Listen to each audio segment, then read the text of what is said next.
Thank you very much, everyone, for joining us this evening. Item number 2, approval of the agenda. Is there any additions or deletions to the agenda as circulated? If not, a motion to approve the agenda is in order. Moved by Councillor Cushing. Do I have a seconder? Second. Seconded by Councillor LeBlanc. Motion on the floor to approve the agenda as circulated. All those in favor signify by saying aye. Aye. Contrary minded? Motion carried. Item number 3, is there any declarations of conflict of interest in the agenda? Hearing none. Item number 4, approval of the minutes. I wish Council to approve each group of minutes on their own separate motion, please. Whoever's going to make that motion. Councillor Gerard LeBlanc.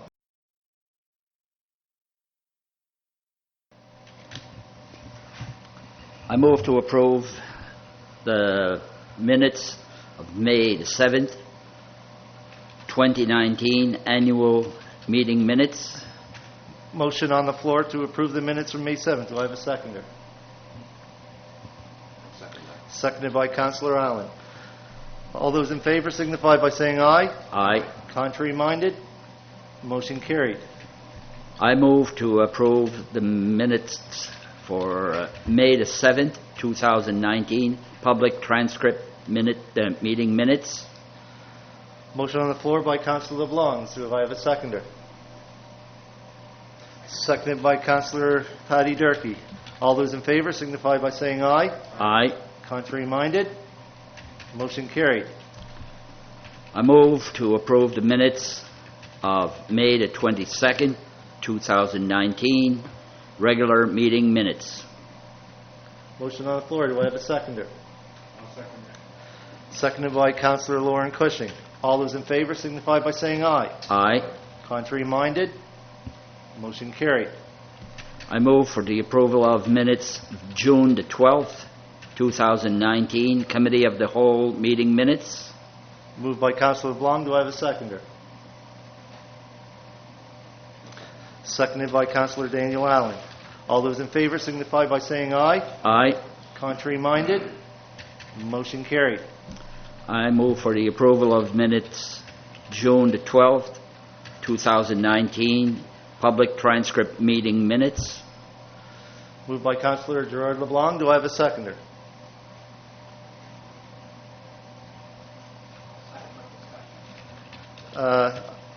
Item number 12, moved by Councillor LeBlanc, seconded by Councillor Trevor Cunningham for discussion. Is there any discussion on the motion?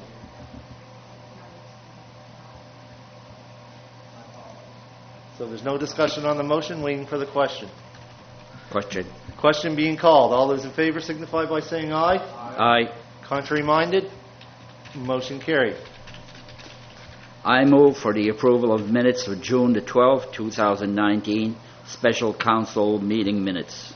Mover on the floor by Councillor LeBlanc. Do I have a seconder? I'll second that. Seconded by Lauren Cushing. Councillor Lauren Cushing. Is there any discussion on the motion? Seeing the CAO, you have the floor, Madam CAO. Mr. Chairman, I think that there are some errors in the results of the votes under 3.1, and the minutes need to be corrected and probably moved to be approved as amended. So there were a series of motions under that topic. 3.1, the first main motion, the results of that are at the bottom of the page, and the results are actually flipped opposite. So on a vote of 3 in favor, 3 opposed, which is correct, but those who were opposed were not the councillors who are listed. Those who were opposed were Councillor Cushing, Warden, Anthony, and Councillor Allen. Councillor Cunningham, sorry, Councillor Cunningham. Could you please repeat that again? Sure. Make that clear. So the councillors who were opposed were Councillor Trevor Cunningham, Warden Leland Anthony, and Councillor Daniel Allen on the main motion. On the main motion. Yep. I see Councillor Paddy Durkee has her mic flashing. Councillor Durkee, you have the floor. Thank you, Mr. Chair. I also feel that there is an error in the contingent upon the province of Nova Scotia providing $77,000. I believe the intent of that was per year. And that was in the amendment and then the revisited motion below. Was my understanding of the way it should read. So the words that Councillor Cunningham used when he made the motion, he did reference the proposal, Yes. and the proposal spoke to a series of funding commitments by a series of partners for 3 years. So the motion reads the way it was spoken. Discussion on intent remains to be had. Okay. So for clarification purposes, for understanding, so providing the $77,000 with the underlying thought that it was the full 3-year funding proposal, would that be correct? I can't speak for Councillor Cunningham. Maybe he should speak to what he meant when he referenced the proposal by the Chamber. Councillor LeBlanc, could you please turn off your mic? I believe Councillor Cunningham, you also have the floor. Right. So in the original, just a little bit of history for people in the audience. When we started talking about this, there was an original motion made. I moved it. I think Councillor Durkee seconded it for the $20,000 per year for the project from us. And then Councillor Allen spoke up and said, I think that we should connect that with some of the other funders and so forth, and province of Nova Scotia to $77,000. So I heard that, and I agreed with Councillor Allen, because that's what we typically do with many of the projects. We, whether it's federal, provincial, other funding partners, could even be a group of private citizens, we connect the project to, it's contingent on other funders, because otherwise you don't really have a project unless the biggest funder's in. So I made the motion, the wording of the motion, I don't believe I did mention at the time that it was explicitly.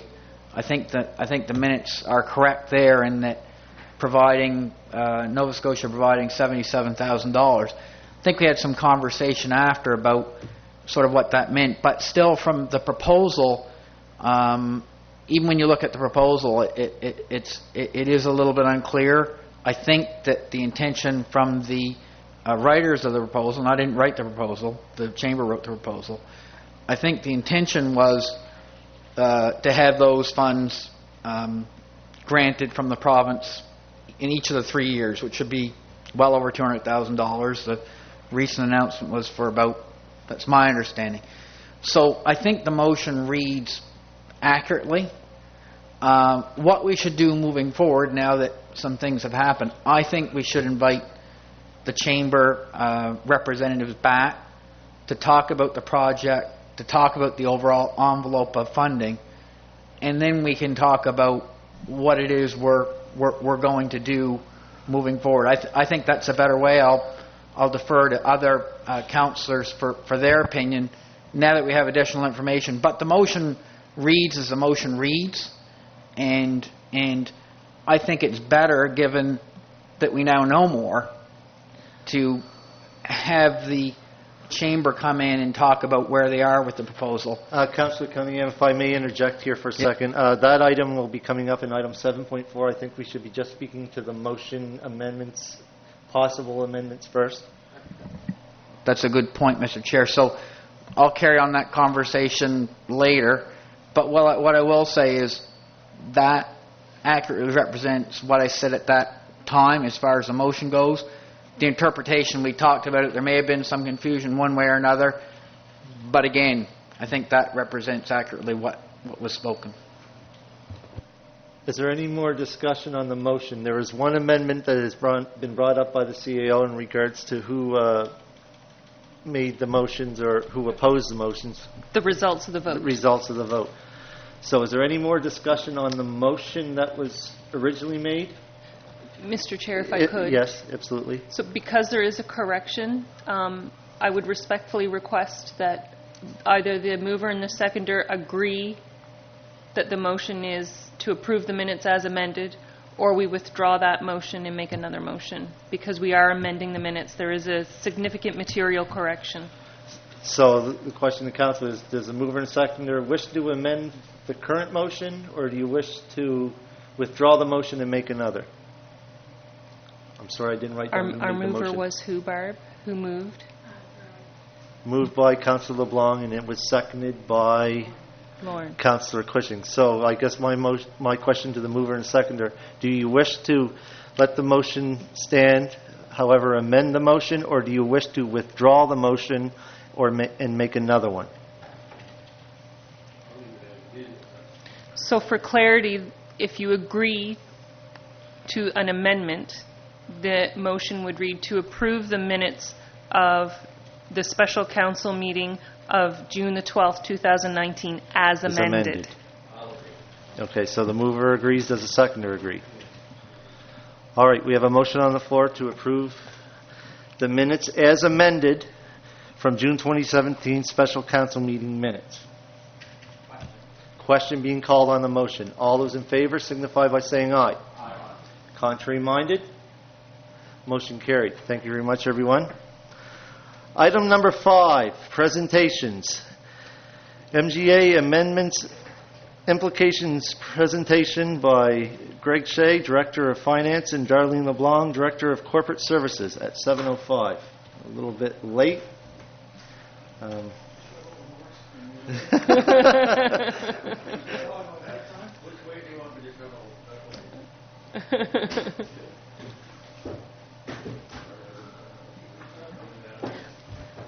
That is, of course, Morris, unless you want to talk about the Municipal Government Act.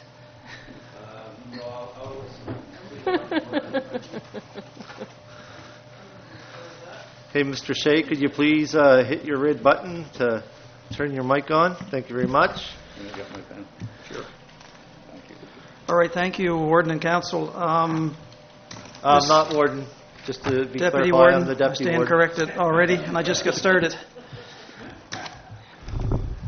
All right, so there was a Bill 92 that passed through the House and received royal assent actually on April 12, 2019, with what seemed to be fair little fanfare. But it has far-reaching effects on the spending powers of the municipalities. I think it certainly didn't seem, I can't speak for NSFM, but it certainly didn't seem to be on the radar of the AMA. In any event, staff was asked to just provide a brief overview of the bill to council this evening to highlight some of the significant changes that have been made to the MGA by the bill and what some of their implications might be.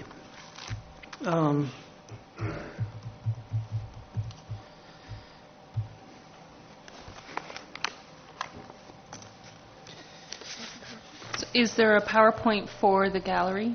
Yeah.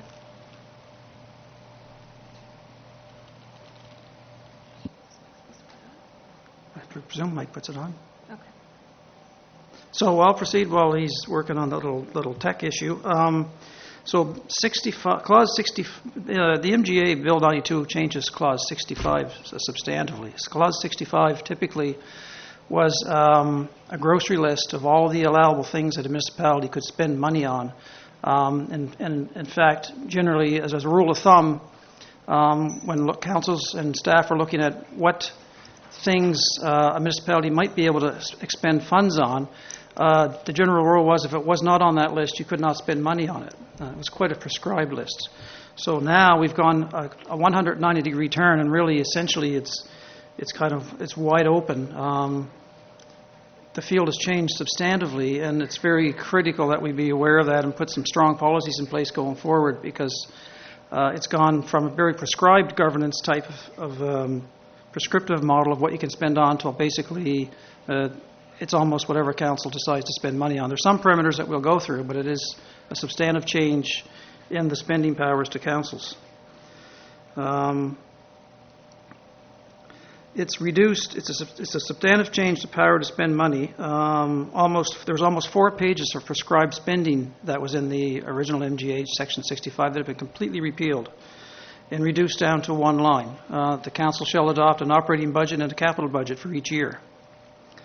And within that, it goes on to say, as one of the parameters for spending, or as otherwise deemed appropriate. So it's really quite powerful. 65A1A says the expenditure is included in the municipality's operating budget or capital budget, or is otherwise authorized by a municipality. So it's otherwise, again, it lends itself to giving quite a bit of latitude to councils to decide what they feel is appropriate to spend money on.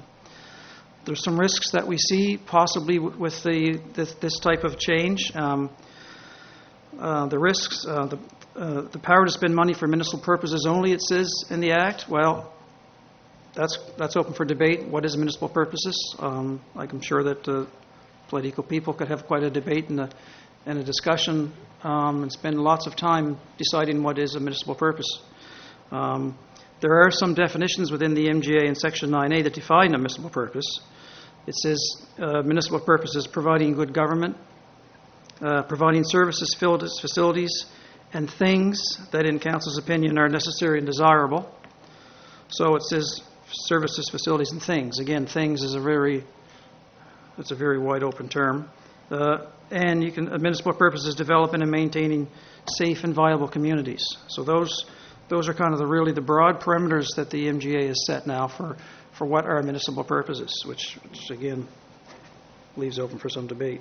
So we moved from a very prescriptive-based governance to a broader, more autonomous governance on what will the municipality spend its dollars on.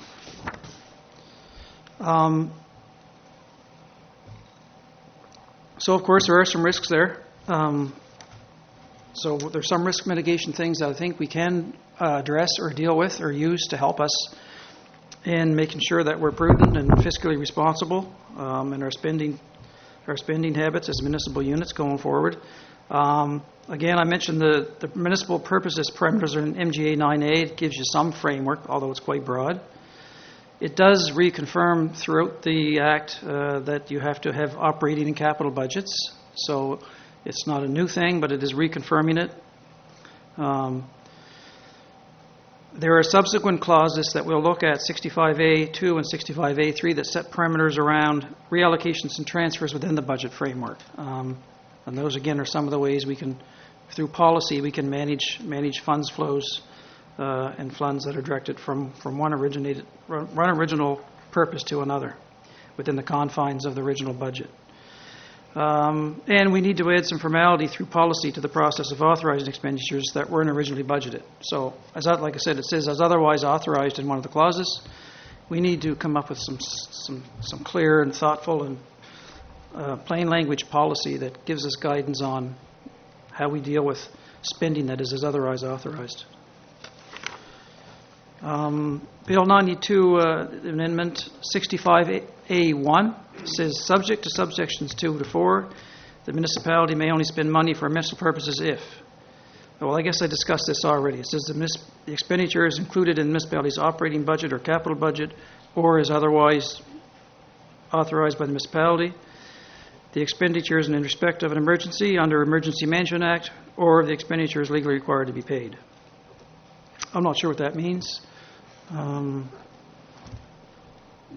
If we didn't authorize to spend, but there's a court somewhere that decides that we need to pay it for some legal reason, I guess, again, we're on the hook for it. What's MODI's status in relation to this? Well, we need to develop some policy to recognize the new latitude that's provided in 65A, B, and C. And we have to outline the spending authority process when expenditures are contemplated that were not included in the original budget. 65.2, the municipality may expend money provided for in an operating budget or capital budget for a purpose other than that set out in the operating budget or capital budget for that fiscal year if the expenditure does not affect the total of the amounts estimated for the operating budget and the capital budget. And I'm not going to tell you how many times I read that. But essentially what it means is you can spend on unbudgeted line items as long as it does not take you over your original budget amount. In other words, you still cannot create a deficit. So you have to understand, we still cannot create a deficit. Are all councillors listening? We still cannot create a deficit. So again, this has been our de facto practice at Modi for at least as long as I've been here. But we do need, again, to develop some policies that formalize this new protocol and these new processes under these new spending parameters. I didn't really provide any examples as I was supposed to, except for from operations to capital and operating reserves. That's just one example of where you might have had a line item to spend X number of dollars on an expense item and you didn't spend that money. So council didn't budget to move the unspent funds into the capital reserve, but they may decide to do that and transfer the remainder of the unspent funds into the capital reserve fund. Again, as long as it doesn't create a deficit. Again, this is in practice for us, generally speaking, for the most part. 65, paragraph 3, the municipality may authorize expenditures from its operating budget or transfer money from the operating budget to its capital budget if the total amount of such expenditures and transfers for the fiscal year does not exceed the total amount of estimated revenue from all sources in excess of the amount estimated for those sources in the operating budget for that fiscal year. So it's another tongue twister. Essentially what that one means is if you have a surplus, you can transfer the amounts to your reserves up to the point where you would create an operating deficit. Again, very consistent with the practice we've been undergoing. So it's consistent with our practice of transfers to operating reserves. Unbudgeted transfers to reserves are approved through a council motion in any event. So we do that in years where the operating outcome is a surplus sufficiently larger than the budgeted surplus such that it warrants such a transfer. But again, this is some more policy work that we need to do. Paragraph 4, 65. The municipality may authorize capital expenditures that are not provided for in its capital budget if the total of such expenditures does not exceed the greater of 3 parameters. The amount authorized to be transferred from the operating budget to the capital budget under subsection 3. The borrowing limits established for the municipality under section 86. Or the amounts withdrawn from the capital reserve fund under subsection 99.4. So again, what this really means is unbudgeted capital reserves may be authorized as long as they don't exceed the greater of the amount transferred to the capital reserve fund and it doesn't create an operating fund deficit. The borrowing limits is established by the minister, so there is powers within the Act for the minister if he sees fit to set borrowing limits on particular municipalities. We don't have that situation in our case right now, but it is one of the parameters defined here for restricting reserve transfers. And the amounts spent on unbudgeted capital do not put the capital reserve fund into a deficit position. So there are some governors on the amount of funds you can move around and spend within and without the capital reserve. And in order to avoid deficit situations, and also to make sure you don't bring your capital reserve into a deficit situation. Our status, again, we need to formalize this through policy. And just a note on section 86 refers to the minister's power to establish limits. And the subsection 99.4 that it referred to, it just explains what capital reserve expenditures are allowed to be made on.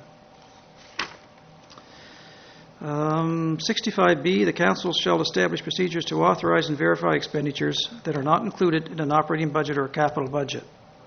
So again, we need to formalize our reporting and our reporting and authorization procedures in a policy so that we can deal with these situations. And then there's some other things that Darlene will bring up to your attention. You want Darlene? Sure. Okay, so the 65C1 and 2 refer to the grants policy and the public disclosure of grants. We already have a policy in place, so we're ahead there. The MGA currently requires us to publish a list, disclose a list of grants in a newspaper annually. Our policy also requires us to publish a list annually. The policy is going to have to be changed. It's going to have to be amended to include details around frequency and timing of disclosure, content to be included in a disclosure, and the form in which the disclosure must be made. The amendment to the Act has removed the specific reference to newspapers, so it allows some flexibility there. Me? Okay. So subsection 66.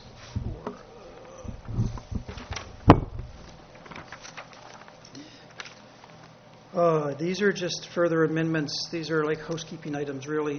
What they do is essentially reconfirm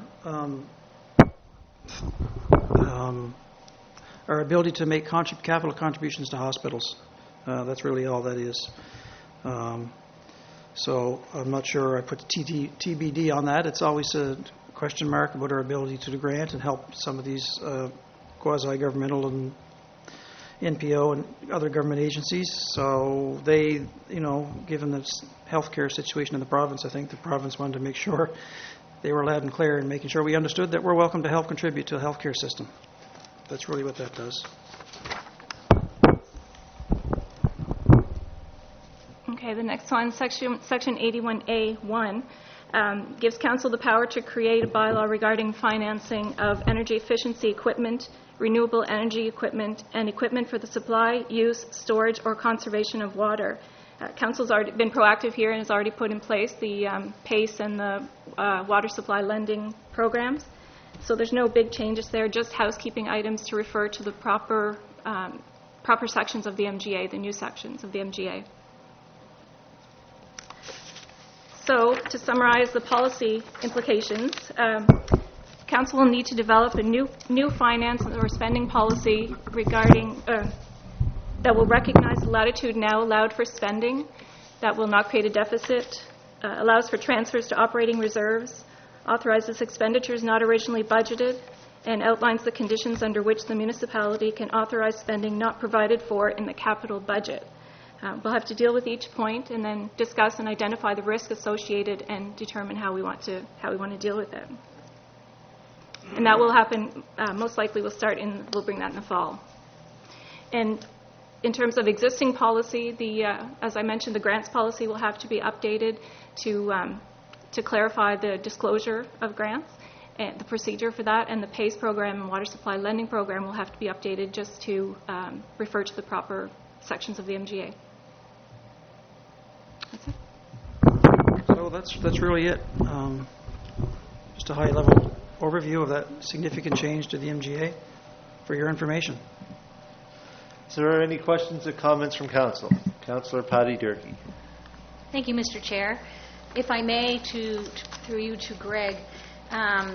So, Greg, essentially, we know a lot of things take a long time to get done in any government, at any government level.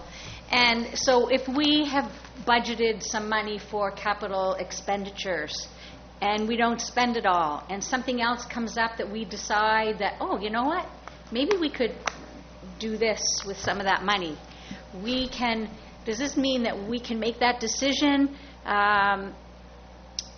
within that budget year to do that, as opposed to have to wait to do a whole budget the following year, in other words? So if something comes up and there's money in the pot, we don't have to wait till the following year's budget to put it into place? That's my understanding of how it would work. I mean, Okay. there's certainly several other considerations in making those reallocation decisions, but essentially now you have that ability to do that.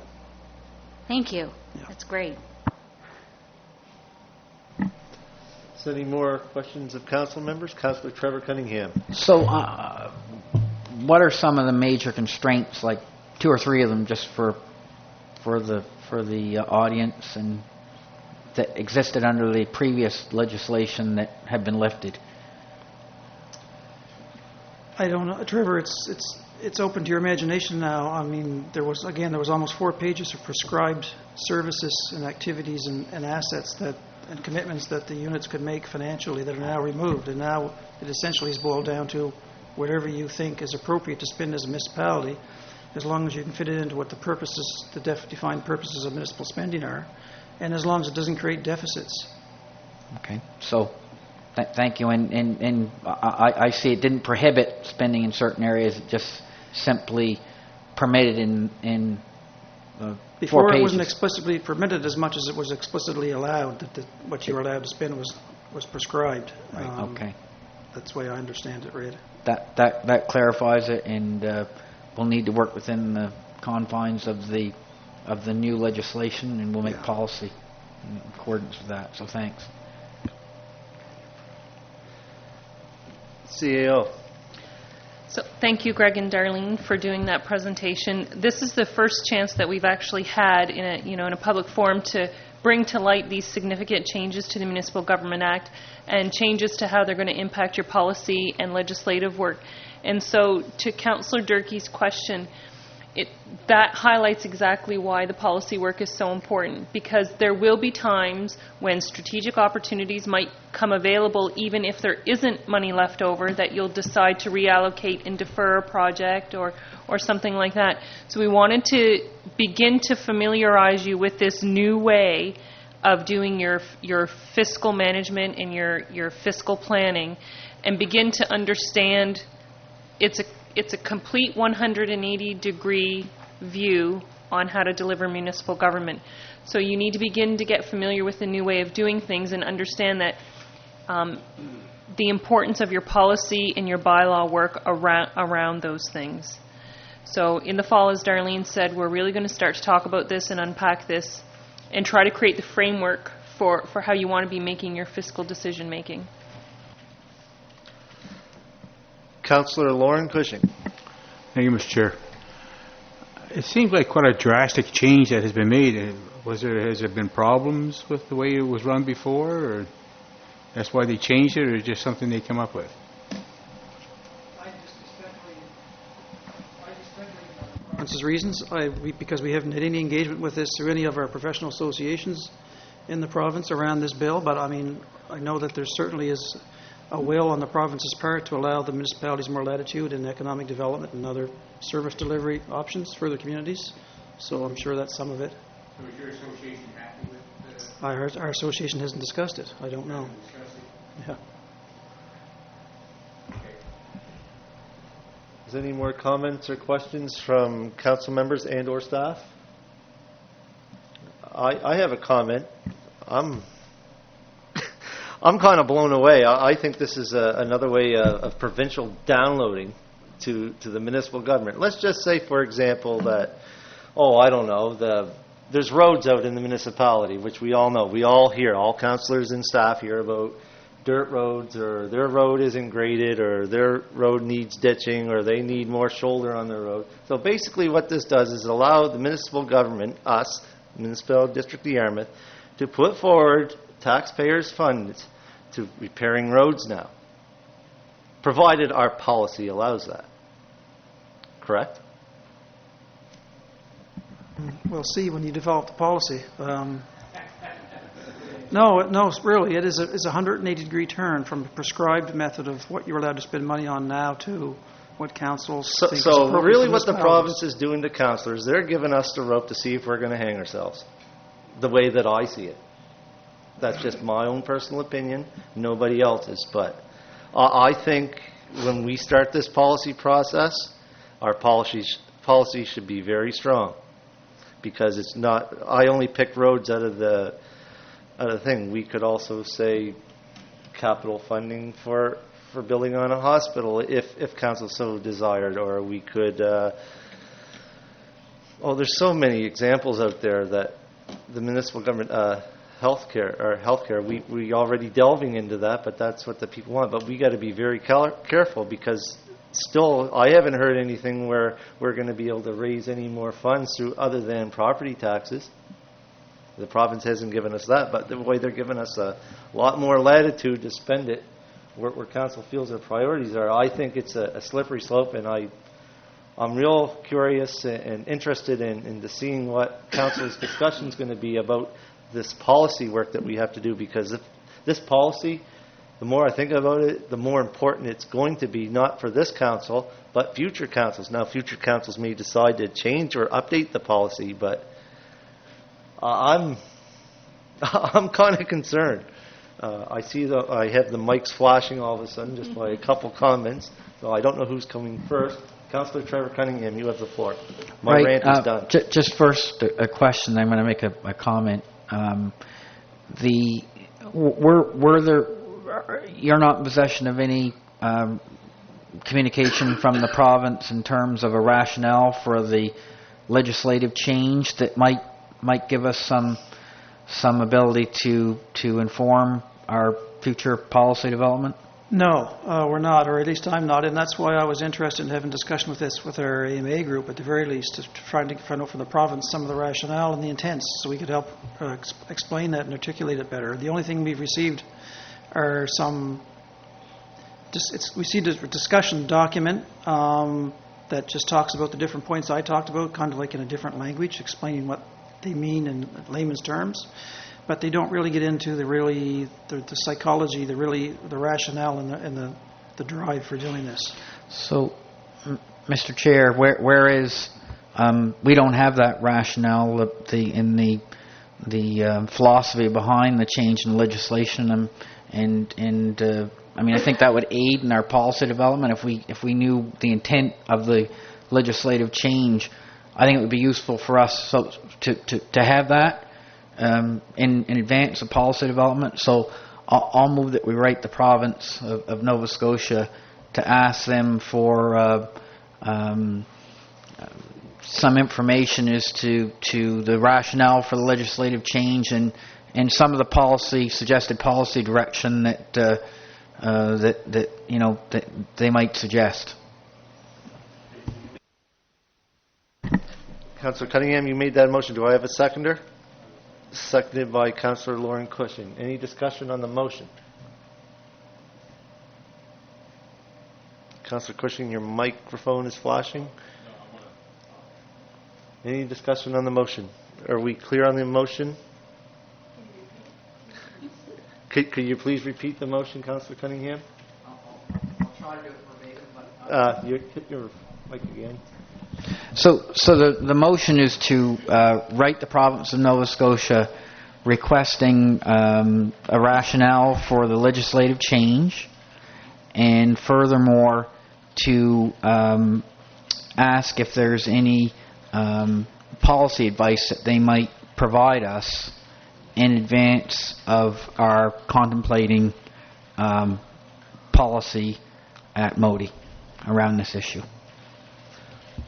Okay, motion on the floor. Is there any discussion on that? Hearing none, I'd entertain a question on the motion. Question being called. All those in favor signify by saying aye. Aye. Contrary minded? Motion carried. Is there any more discussion? Councillor Lauren Cushing. Yes, thank you, Mr. Chair.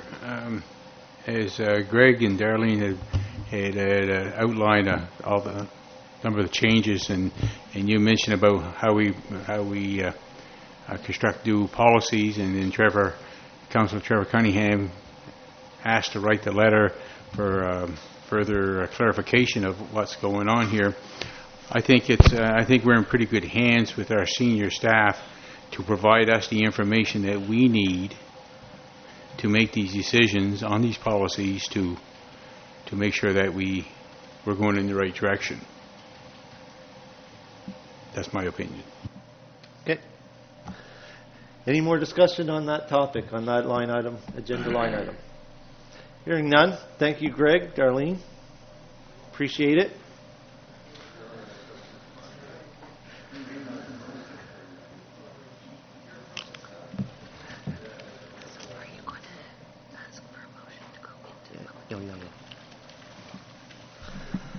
All right, Council, we are entering now the public hearing portion of our meeting, so I need a motion to proceed into the public hearing portion of this Council's meeting.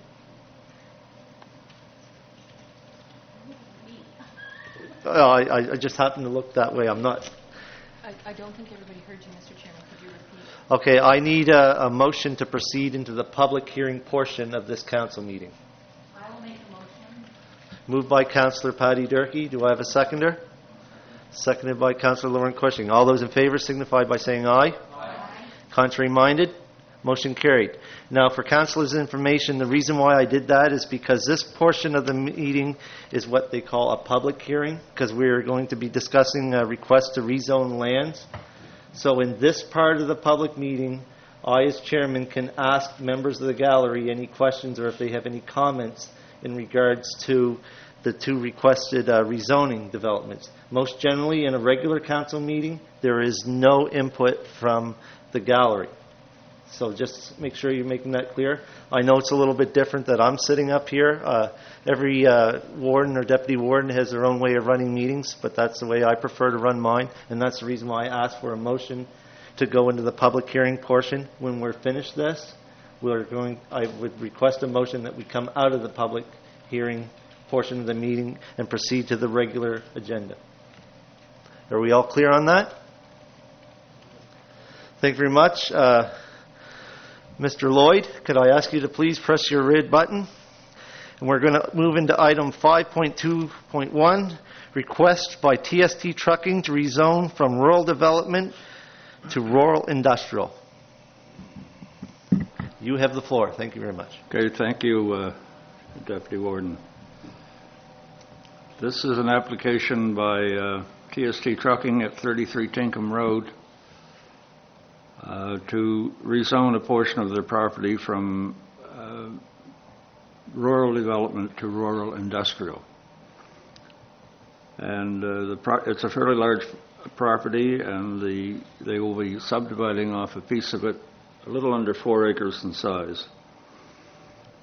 The site is well vegetated, and they have about 418 feet on the provincial highway on Tinkham Road, and they've received approval from the Department of Transportation to access the property once the construction access is finished. The proposal is to rezone the site to permit construction of a repair shop and welding shop. Part of the development site will be cleared and graded and used for parking large trucks. There will be a building on the property. The final location will be determined when they apply for a development permit, but it will be in accordance with the requirements of the land use bylaw. It's a fairly large property, and they have a buffer all the way around them between the development site and the remainder of the property and adjacent owners. This change is permitted under Section 8, the rural industrial, which states a wide range of both light and heavy industrial uses are dispersed throughout the region, and that Council will establish a rural industrial zone and rezone to permit a use of this nature.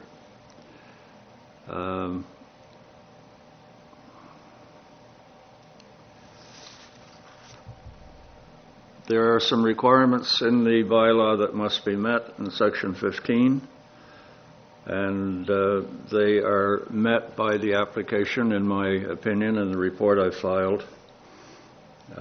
They've identified the use for the property.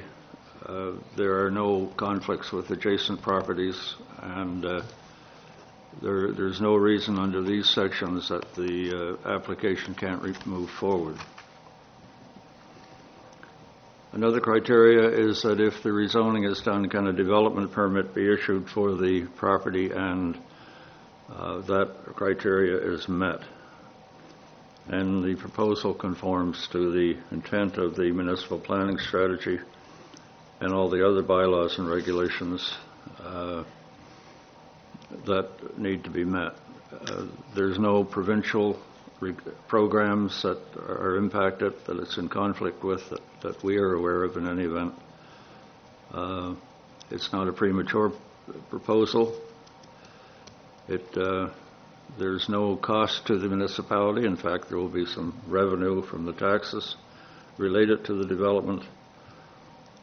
We've looked at the site and visited the site, and it certainly is a site that doesn't present any issues that would impact on the area. As I indicated, the proposal is in conformity with the criteria in the land use bylaw, and once the rezoning is completed, development permit can be issued subject to all provincial requirements such as final access approval. We don't know of any conflict with any municipal or provincial programs. There's no cost to the municipality. All the site-related impacts can be met. The access road network is adequate. Traffic generation is minimal and all parking will be handled on the site. It'll be a standard industrial building and the development will not affect the character of the area. The applicants have a residence on the remainder of the property, so it's quite close to where they live right now. Adjacent owners have been notified by direct mail, as I've been given to understand. And I don't know of any comments that have come back or anybody has expressed any concerns. I was told today we didn't receive any. So my conclusion was that the application by TST Trucking to amend the land use bylaw from rural development to rural industrial for the construction of a repair shop and welding shop and parking large trucks satisfies all the municipal planning strategy policy criteria and land use bylaw provisions of the municipality for the zone.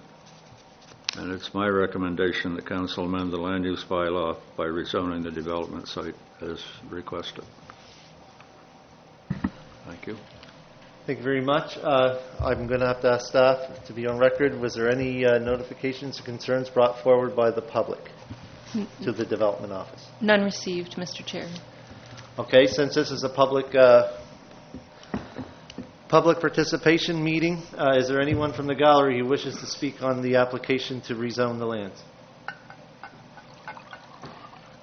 Hearing none, is there any concerns or comments from council? Hearing none, a motion to accept the recommendation to move forward of rezoning the lands of TST Trucking from rural development to rural industrial is in order. No, this is the second reading, is it not? Right, so the motion will be moved to second reading. We've already done first reading. Right? No, this is the motion to approve it. Because after this,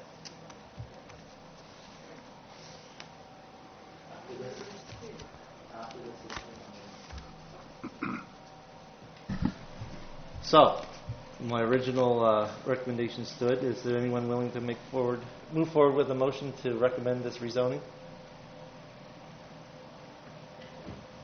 Councillor Trevor Cunningham. Right, I'll move that the application by TST Trucking to amend the land use bylaw from rural development, RD, to rural industrial, RI, for the construction of a repair shop and welding shop and large parking truck be approved by the municipality of the District of Yarmouth. Motion on the floor. Do I have a seconder? Seconded by Councillor Daniel Allen. Motion on the floor to approve the rezoning request of TST Trucking from rural development to rural industrial. Question on the motion is in order. Question being called. All those in favor signify by saying aye. Aye. Motion. All those opposed? Motion carried. Now, congratulations. Just to let everyone know out there, there's going to be a notification in the paper of council's intent or council's wishes to rezone the lands from rural development to rural industrial. From the date of the paper's release, I believe, they have 14 days to move forward to voice any concerns to the municipality and the Utility Review Board. After the 14 days have ceased, this will take effect. Thank you very much. Okay, we'll move on to item number 5.2.2. Request by Edward Rose to rezone from rural development to rural industrial. Morris, you have the floor. Thank you, Mr. Deputy Warden. This is an application from Edward Rose, 2713 Highway 1, Port Maitland, acting on behalf of the property owners who are his parents. The request is to rezone a portion of the property, which will be subdivided off about 15 acres, from rural development to rural industrial. The property overall is about 28 acres in size, is currently occupied by dwelling and a large non-residential building, And in this case, there is an existing excavation business operating on the property. It's been there for some time. I really don't know how long. The intent is to subdivide off a separate lot for the house and the large building that is part of the property, and then the balance will be the development site. It's quite a large site. It's more than 15 acres, but about 15 acres of the balance will be rezoned if this goes through to allow the business to separate from the home property, and the son will continue with the operation. It's his operation anyway. What he proposes to do is to construct a separate garage and office for the excavation business, and he needs the rezoning to industrial to do that. As with the previous application, it's similar in that we're rezoning to rural industrial, so the same kind of policies apply. It is permitted under Section 8, the rural industrial section of the land use bylaw, which says that it shall be the policy of council to establish the zone to permit light and heavy industrial uses and commercial uses in the zone, except for new fish reduction plants and so forth. And that is it's Section 8, which is the policy section that allows council to do this. Again, there are certain requirements to be met in looking at the application to see if there's impact on other properties and adjacent uses. Since it is an operating business now and has been for some time, there's certainly no additional impact. Just scrolling down through these, there's a number of criteria to be met, as I indicated before. There is a requirement to notify everybody within 305 meters, 1,000 feet of the property. Also a minimum of 50 property owners, because sometimes in rural areas it requires more than 1,000 feet, and that has been done. There are some criteria to be met, as with the previous application, and we've looked at that criteria. A development permit may be issued for the building. It meets the criteria for that. There is a location showing on the plan that may not be the final location when the applicant comes in for a development permit. There are parameters that he must meet in order to get the building in place. Again, there's no financial implications for the municipality, no costs to be absorbed. There are no other additional problems being created. Storm drainage and everything is adequate. And as I say, it's an existing operation, and the desire here is to separate that operation from the original farm property and leave a farmhouse and a building for the parents.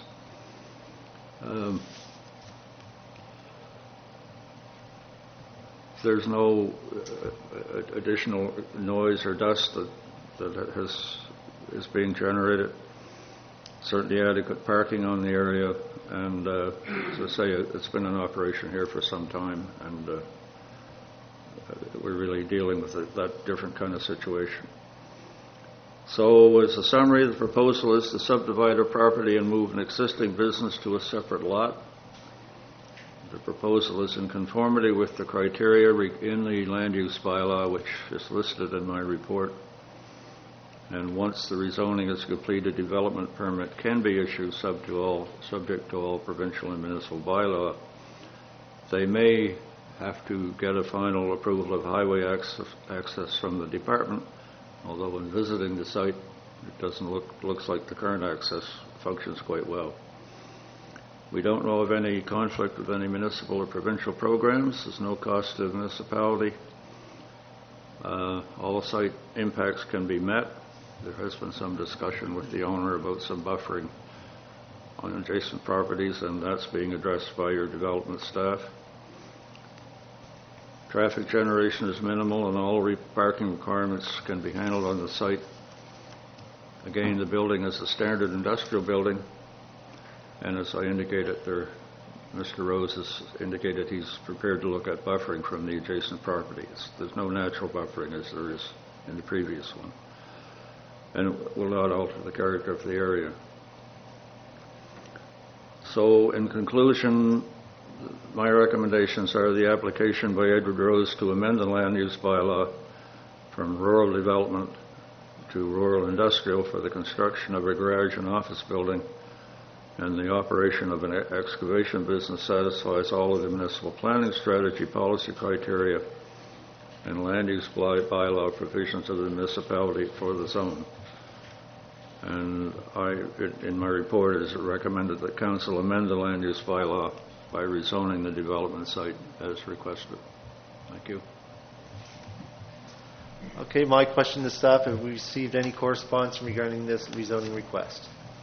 There was one phone call, Mr. Chairman. In the advertisement for this public hearing, there was a map, and the map had a legend that showed some existing assignment of zoning categories. There was a typographical error on that map, and I corrected that with the property owner who called with the concern.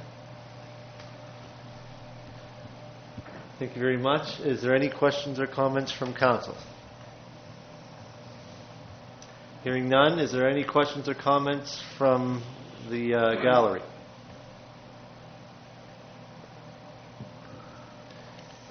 Hearing none, what is the wishes of council? Councillor Patty Durkee. I'd like to make a motion to approve the application by Edward Rose to amend the land use bylaw from rural development to rural industrial for the construction of a garage and office building and the operation of an excavation business. A motion on the floor. Do I have a seconder? Seconded by Councillor Daniel Allen. Everyone clear on the motion? Before I call for the question, I'd just like to make a note. Thank you very much to Councillor Patty Durkee and Councillor Trevor Cunningham for bringing forward those motions. Since I am the PHC chair, most generally I would bring those motions forward. However, I'm chairing the meeting tonight, therefore I cannot make motions from the chair, most generally. So, waiting for the question to be called on the motion. Question being called. All those in favor signify by saying aye. Aye. Contrary minded? Motion carried. Okay, thank you very much. As per the last motion that was made, once the advertisement hits the paper, there's 14-day grace period for anyone to express their concerns to the municipality or the Utility Review Board. After that 14-day waiting period is over, then the changes take effect. Thank you very much. That's going to end our public hearing portion of the motion, so I need a motion to close the public hearing portion of this meeting. I'll move that. Moved by Councillor Trevor Cunningham, seconded by Councillor Daniel Allen. Motion on the floor, waiting for the question. Question being called. All those in favor signify by saying aye. Aye. Contrary minded? Motion carried. Now we're moving back into the regular agenda. Item number 6, Warden's remarks. Well, as you can all see, I'm not the warden. I'm the Deputy Warden, John Cunningham. The warden is currently out on business. He's on the road right now heading to Truro, Nova Scotia to attend a meeting for Divert, Nova Scotia. It's quite strange that you see the Deputy Warden chair in a regular council meeting, but obviously I think I'm prepared this evening. I've already worn out 2 pens. I'm not going to belabor my remarks tonight because, number one, I made a whole bunch of things that I wanted to say, and I left that paper at home. However, there is one thing that I did remember on there.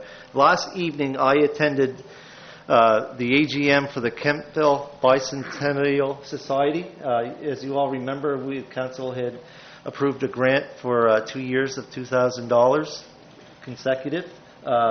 This is the first time I went to their annual general meeting. It's a very active committee, and They have not set the proposed dates for this one-time event. The proposed dates are, and I'll certainly fill you in when I find them out, the proposed dates are July 31st of 2020, August 1st of 2020, and August 2nd of 2020. When I hear those dates are confirmed, I'll make a report in when we do committees. That's all about that I have to say. One more thing I forgot to mention. We have a new recording secretary tonight, so there's a whole bunch of new things going on. I'd like to welcome Barb DeViller up here for taking down council meeting notes, and trust me, you have the backup of the recordings and all that other stuff, so I'm sure you're going to do a great job at it. So thank you very much for taking that. Liz, our normal recording secretary, is out on a family function this evening, so I'm going to leave it at that since this meeting is already an hour in and we've got quite a bit on our agenda, so we'll move forward. Item number 7, business arising. Item 7.1, Mariner Center funding resolution. Thank you, Mr. Chairman. So I'm not sure exactly how council would like to treat this, but I'll provide some context and then we can go from there. As you're aware, the Municipal Council appointed the warden and the deputy warden and the CAO to participate in an ad hoc steering committee that would work with our partners in Argyll and the town of Yarmouth to create a funding application for an expansion to recreation infrastructure at the Mariner Centre. The funding application is all but done and ready to be submitted. It requires resolutions from the 3 councils committing the municipal governments to what they are willing to commit financially to the project. So before you is a resolution that I am presenting and recommending be approved and included in our submission to the federal and provincial government for major recreation infrastructure expansion at the Mariner Centre. I can read the resolution, or the individual who would like to make the motion can read the resolution, whatever is the pleasure of council. What is the wishes of the council?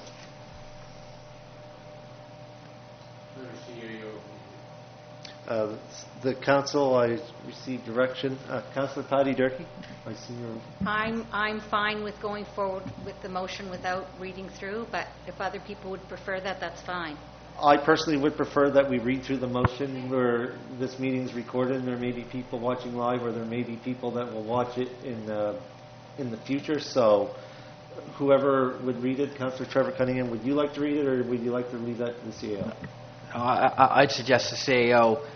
It's lengthy, but I do agree that it should be read because it's a considerable investment. One of the biggest ones we've ever made in the area, potentially. And I think certainly I would agree that the full motion in the resolutions needs to be, that the series of resolutions need to be communicated to the public. So. Okay. Before you continue, Madam CAO, just for a point of clarification for me, for this is the first time that I've ever done this sitting in the chair, is this a resolution that's going to be made like a motion and approved by council, or is this just someone make a motion that we approve the resolution? That's right. So I'll read the resolution, and the motion would be to adopt the resolution as read and filed. Okay. Just to be clear, I needed that for my clarification, to make sure that we don't do something wrong and have to come back. I wouldn't want the warden coming back and slapping my fingers because I did something wrong. Councillor Daniel Allen? So once this resolution is adopted and filed, I'm assuming it's binding, so funding arrangements that have been put in place in this are how they will take place if the project goes forward. There will not be any more negotiation as to how it's funded between the 3 of us? That's correct.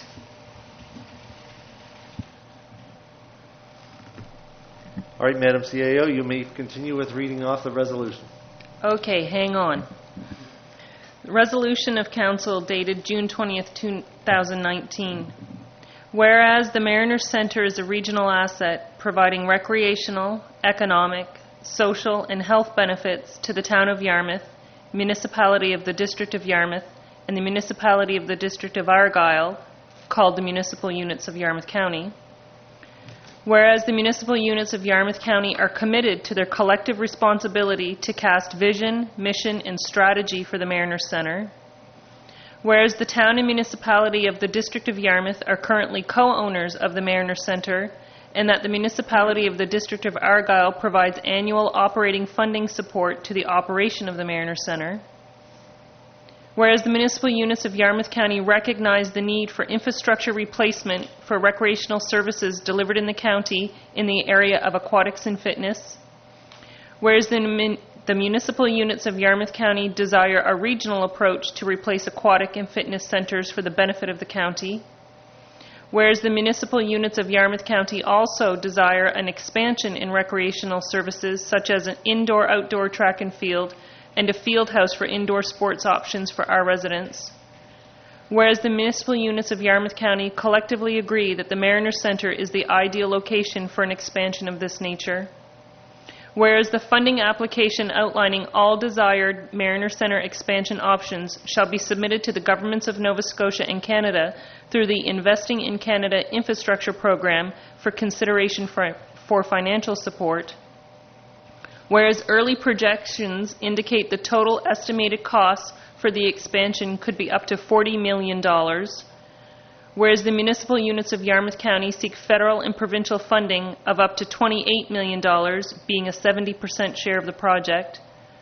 Whereas the municipal units of Yarmouth County are committed to funding up to $12 million to cover their 30% municipal share of the Mariner Centre expansion.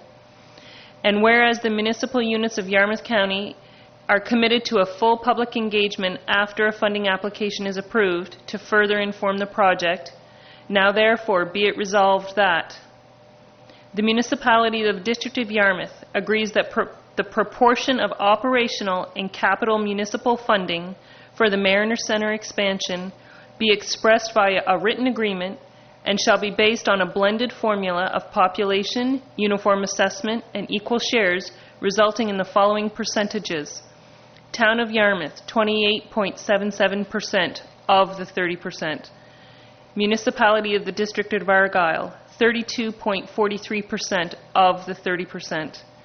Municipality of the District of Yarmouth, 38.8% of the 30%.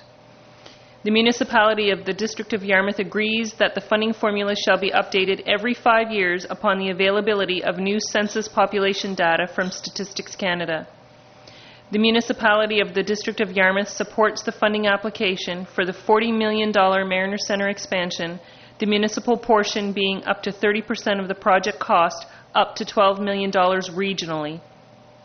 Although the project budget may be as high as $40 million, that the municipality of the District of Yarmouth is committed to reducing the capital costs where practical and appropriate to arrive at the same or similar infrastructure.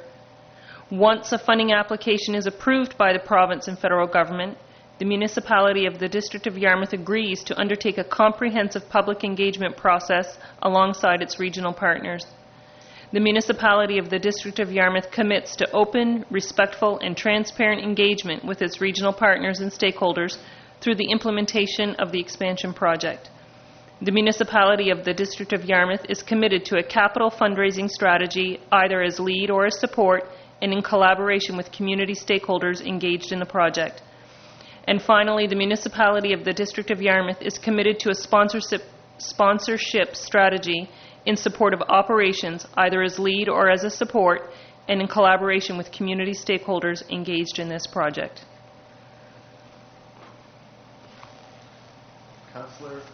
Councillor Trevor Cunningham. All right, I'll move that the municipality district of Yarmouth support the resolution of council is read and is filed. I have a mover. Do I have a seconder? Seconded by Councillor Daniel Allen. Any discussion on the motion? I've seen a couple of mics flashing. Councillor Lauren Cushing. Yes. I want to make it perfectly clear I'm totally in support of expansion of the Mariner Centre. The activities out there are very important to our residents, and it'll be a good thing once it's built. As you fellow councillors know, that I was kind of disappointed on how and what was to be added to that facility. But what bothers me the most is the funding formula. we're three we're three partners in this, and I'm assuming that we're all going to have equal say, but we are contributing the most of the three units, and whereas we're not going to benefit in the tax revenue as, for instance, the town of Yarmouth will be, but so that does disappoint me some, but it's an important project, and I just have to swallow my pride, I guess. CAO? I would just like to speak to those 2 points with respect, Councillor Cushing. So, number one, the funding formula represents the people who are paying for the project. The resolution requires an agreement, a funding agreement be struck among the three municipalities, and it's at that time where there's room for dialogue around governance. So to speak to your point and to hear your concern, there's still opportunity to address your concern. The door isn't closed there. And to your second point around taxation, there is no taxable benefit to the town of Yarmouth. We own this. We're not paying taxes to ourselves.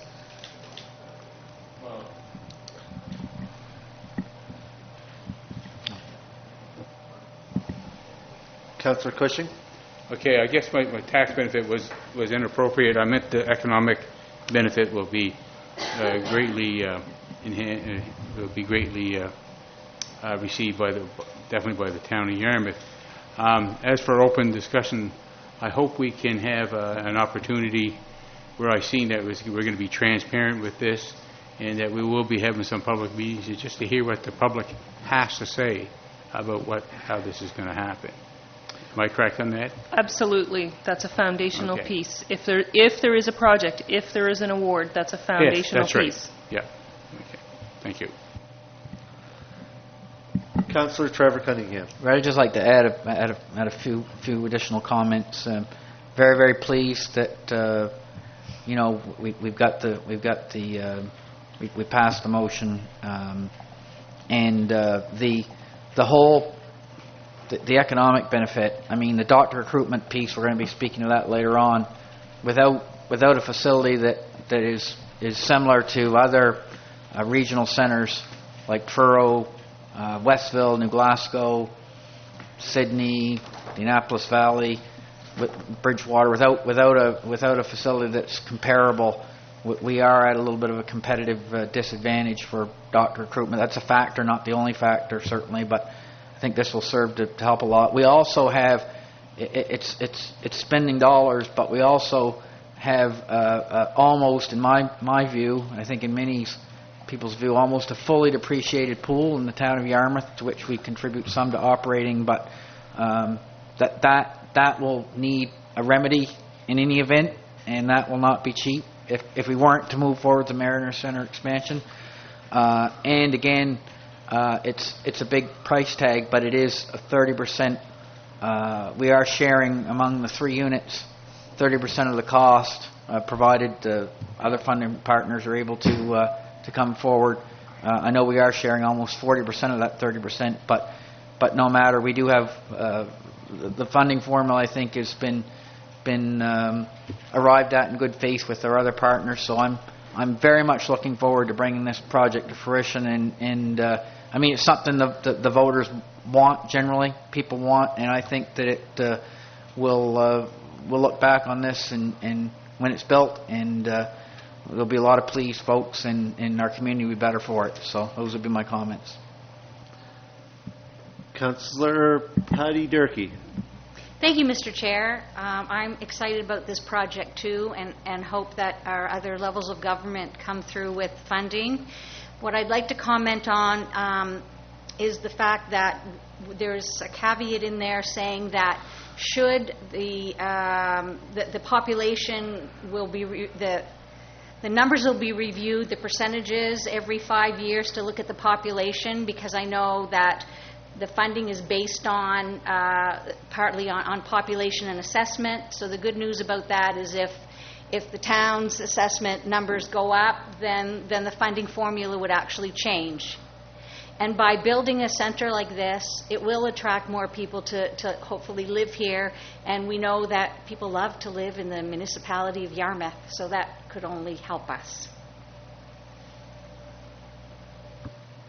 Any more questions or comments from council? Question on the motion being called. All those in favor signify by saying aye. Aye. Contrary minded? Motion carried unanimously. Thank you very much, council.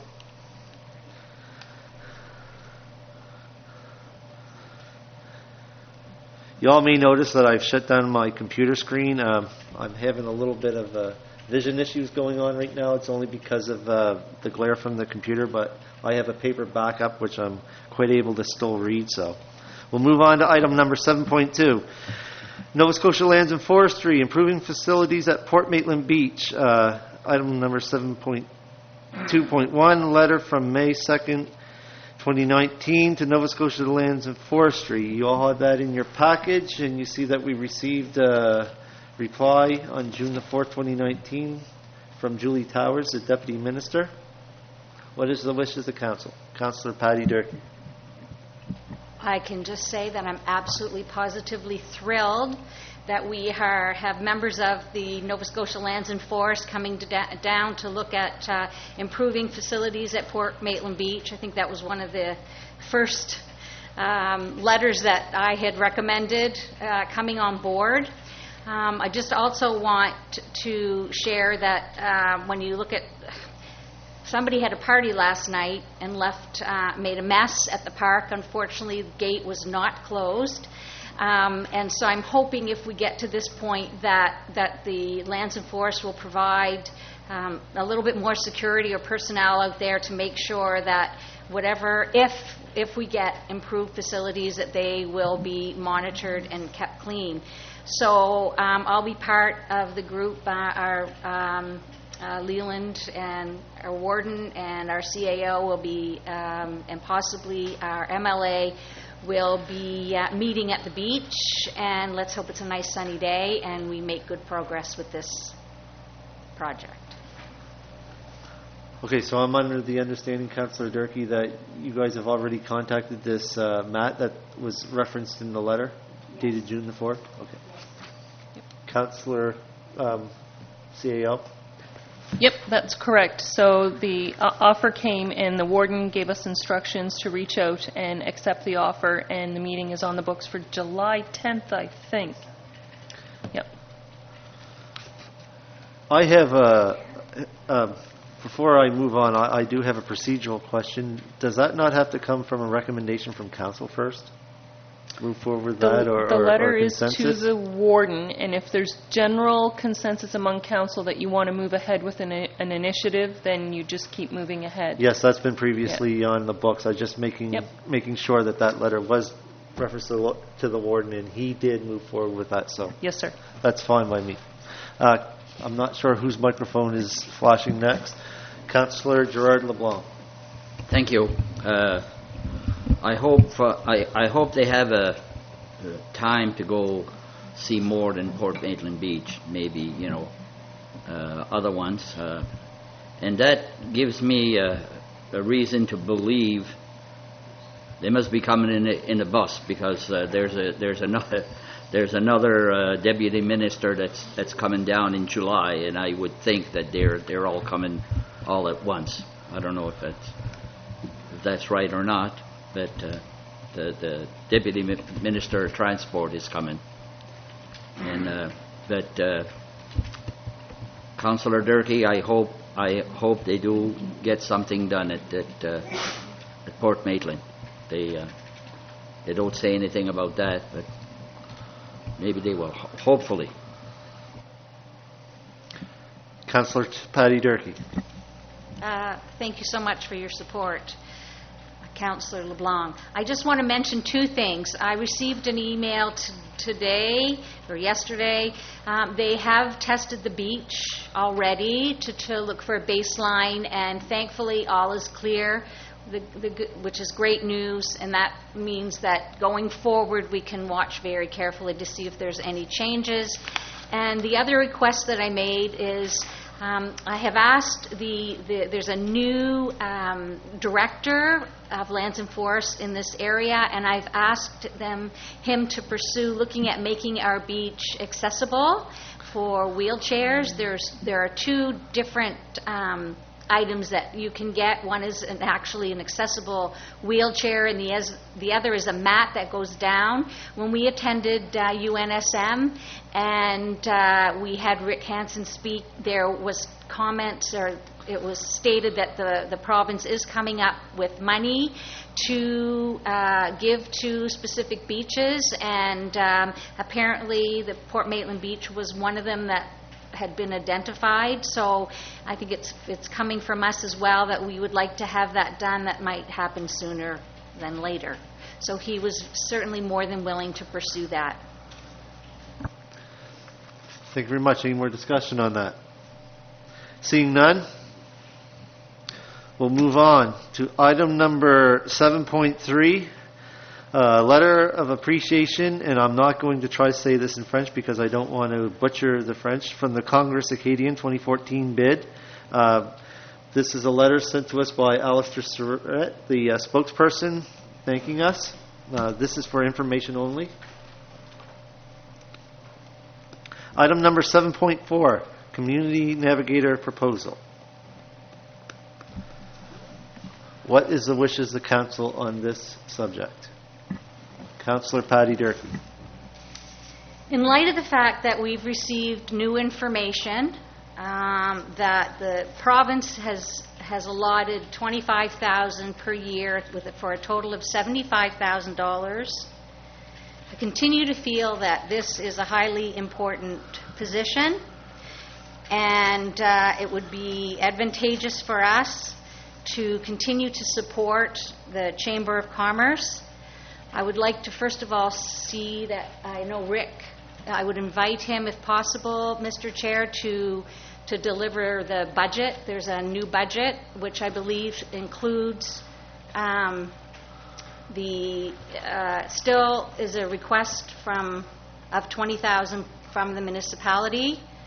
And so I would like to make a motion, as you were asking, to No, go ahead, Councillor Durkee. is that okay? Yes, Sorry, just go ahead. Sorry. So I would like to make a motion to award the Chamber of Commerce $20,000 per year for a 3-year period. A motion on the floor. Do I have a seconder? Seconded by Councillor Gerard LeBlanc. Okay, Councillor Durkee, first of all, we are in a regular council meeting, and per our policies, I believe, we're not... Well, I would just like to check on unscheduled presentations. I'd just like to check the policy framework. So I'm going to do some reading while council's doing some talking. Okay, most generally, if I remember correctly in some of our discussions, and since I am the chair of this meeting, I personally did not like having surprise presentations put forward. With all due respect to the Councillor Durkee who made the motion, I don't remember... The reason why we had committee of the whole meetings to make presentations so we could have a sober second thought, I would much prefer, should council decide that we move forward with having that presentation in our next committee of the whole. Now it would be up to the warden to call a special committee of the whole if this was time sensitive. I'm not trying to put a kibosh on something. I'm just trying to follow the process. But there is a motion on the floor, and if I may ask, what exactly was the motion again that was put forward on the floor? Are you prepared to read that back, Barb? Could you please hit your microphone? That's the red one. There you go. You turn yourself on and off as you wish. It was moved by Councillor Patty Durkee and seconded by Councillor Gerard LeBlanc to award the Chamber of Commerce $20,000 a year for a 3-year period. Okay, thank you very much. Just to be clear on that motion. Thank you. Next one on the docket would be Councillor Daniel Allen. Thank you, Mr. Chair. We've gone through this. I agree that this is a worthwhile position. My concerns are the budget seems to be liquid. There is a new budget I guess Rick has here. I, again, am agreeing with the chair. I think this should be brought forward. I have some questions I would like to ask that I didn't get I guess I didn't think of before, but I've had time to think of them. I have some questions I would like to ask to someone instead of just throwing $20,000 out tonight. I know it's not, I shouldn't say that. Sorry, I don't think it's throwing $20,000 out. I know it's supposed to go to a worthwhile position. Obviously, the budget has changed.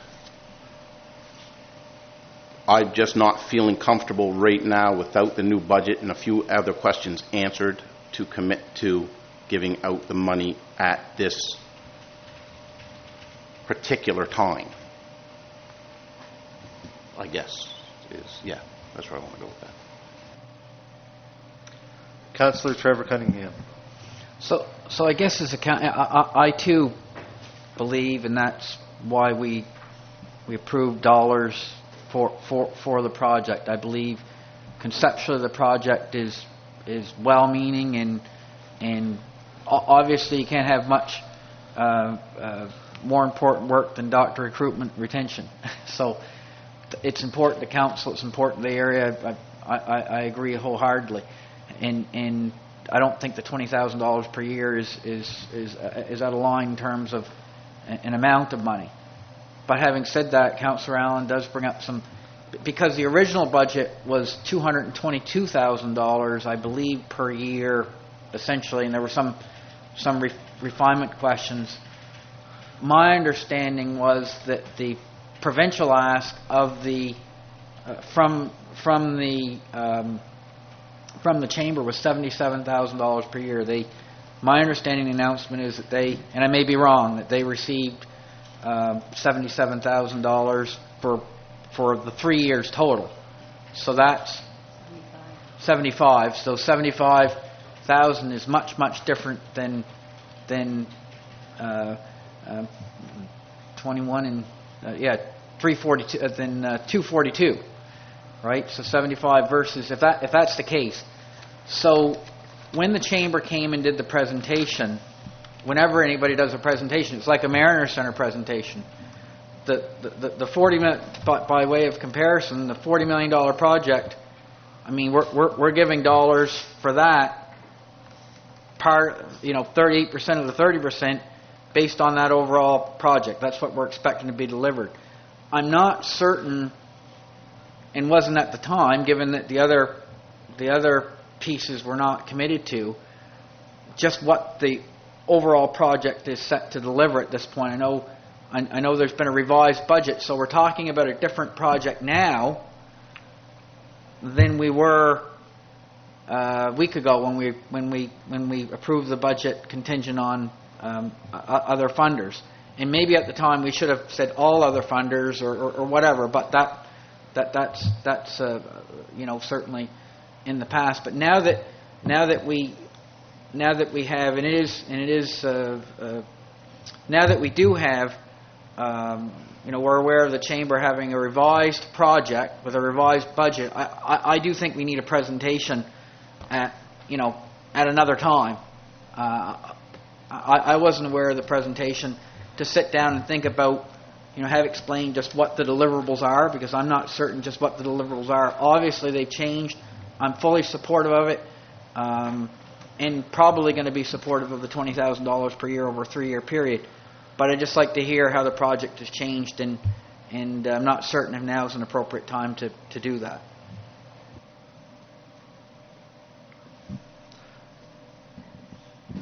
Councillor Daniel Allen. Yeah, and again, it's just the point of the budget is still liquid. Unless you have news that, like, there's another $150,000 ask that is out there. Has it been confirmed yet? I can't answer that question. I don't know the information. So that's kind of, that would kind of be the reason I would like someone to come and explain to me exactly, I'm just looking for a definite budget so that we can move forward with this. We know it has to move forward. I just feel like I got to do due diligence to the people that I represent and in spending taxpayers' dollars. Councillor Gerard LeBlanc. Is it my understanding, is it right that whether they get our $20,000, they're going to go on with the project anyhow? The project is going. Okay. It's from my understanding that the project is going. Yeah. However, okay. The reason why I am not accepting any presentation put forward, and I know Rick is here in the audience, and my big problem is number one, this is a snap decision, and one thing that I hated in all my years as council is any snap decision. So quite a few years ago, this council decided to have any presentations put forward in the committee of the whole. That means with supporting documents, budgets, and stuff like that. Unfortunately, we don't have the time to move forward with that. It's not that I'm trying to stifle any decision. It can happen possibly tomorrow if council so decides to call a special committee of the whole meeting. But I am very uncomfortable, and since it's the chair's prerogative, I will not accept any presentations. And you all remember when I called the public hearing session, I did say that that's when we have input from the gallery. In the regular council meeting, that is not the intent, or that is my interpretation of it. Therefore, I'm not allowing any presentations tonight. That's not to say we couldn't have one tomorrow, and to give us some time to go over some information. Councillor Patty Durkee. Thank you. I have been asked, and this is just coming from Carrie Muse and Angie, to tell you that they are not prepared to come back and do another presentation because of the way they were treated by our warden during their last presentation. I'm just passing on this information. So if Rick can represent them and is willing to do that, then maybe that would work. I don't know how to respond to that. I'm sorry, but I wasn't here during that last committee of the whole meeting because I was going through medical preparation for a procedure. I don't know what was said at that meeting. I'm going to leave it at that. Councillor Lauren Cushing. Thank you, Mr. Chair. Interesting. In light of the situation that has arisen, some information we have come out, I believe it's very important for us to have another meeting, and I think if Angie and Kerry are approached in a professional way, I believe they would come back and make the presentation. I guess I'm not trying to defend the warden or defend anybody on some of the actions that happen around council, but at times some heated discussions will happen. That's part of business, especially when there's money involved and there's experience from past experience that has obviously the warden has been how can I say it been lack of better words, I guess, pushed around by the province on this Nova Scotia Health items, and I think he was just voicing some frustrations and trying to make the two ladies be aware that that there could be some negative feedback towards him when they're trying to move ahead. But I do know Angie. I know her very well, and I don't know Kerry as well as I do Angie, but I'm sure those two ladies would come back with a proper invitation.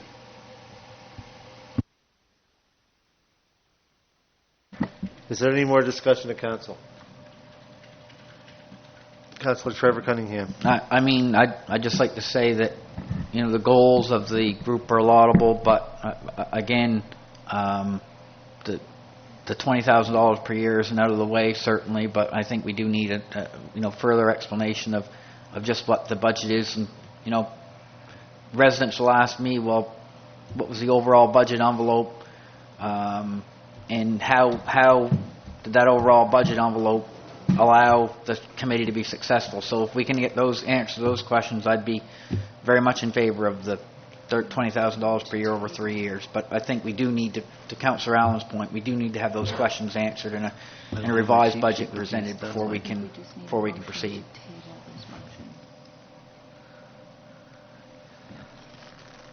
I think we just need a motion to table it, if that's what council Okay, there's a motion on the floor. What does council wishes? Do you wish to move forward with the vote on this motion, or do you wish to make a subsidiary motion to table the original motion until such time that we get a presentation, or make arrangements for a presentation? Councillor Daniel Allen. I would like to make a subsidiary subsidiary motion to table the motion until such time as we can be presented with a budget. A revised budget. A revised budget. A subsidiary motion to table the original motion is on the floor. Do I have a seconder? I repeat, do I have a seconder? I'll second that. Okay, seconded by Councillor Lauren Cushing. Is there any discussion on that motion?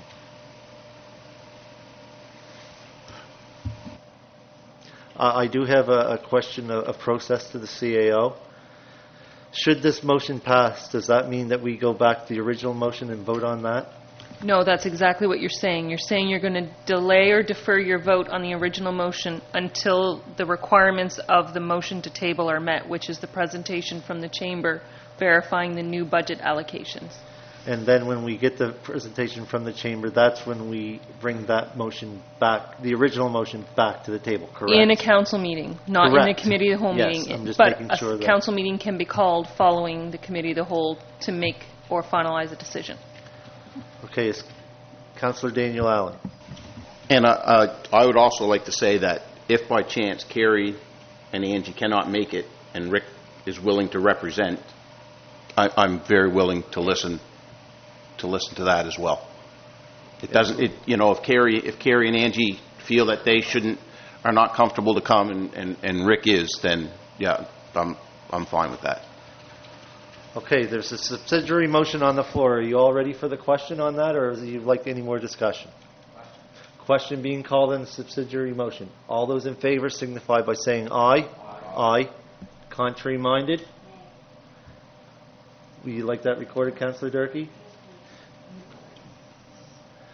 Okay, vote of 5 in favor, 1 against. So if I could, Mr. Chairman, I think our process calls for the warden to call the special meetings or 2/3 of council requesting. So if a motion was made tonight to request that the warden convene a special meeting to hear the presentation, then we could make that happen. What is the wishes of the council? Do you wish to move forward with that 2/3 of an accepted motion and do special committee of the whole? Also, I would personally, sitting as the chair currently, I would like to see a date set, if possible, or a timeline. We'll do our very best. I think as soon as possible might be appropriate because we'll have to poll everybody and get your available dates, and we'll have to work with the chamber and check on their availability. So although I agree it has to happen as soon as possible and we don't want it dangling, it's difficult to do that logistics piece right here. Oh, absolutely. I don't even know what my schedule is tomorrow. Councillor Trevor Cunningham. So I'll move that we, the Municipality District of Yarmouth, take efforts to schedule a committee of the whole meeting to hear a presentation from the chamber regarding doctor recruitment and retention at the earliest convenient, at the earliest and appropriate date and time. A motion on the floor. Do I have a seconder? Moved by Councillor Trevor Cunningham, seconded by Councillor Daniel Allen.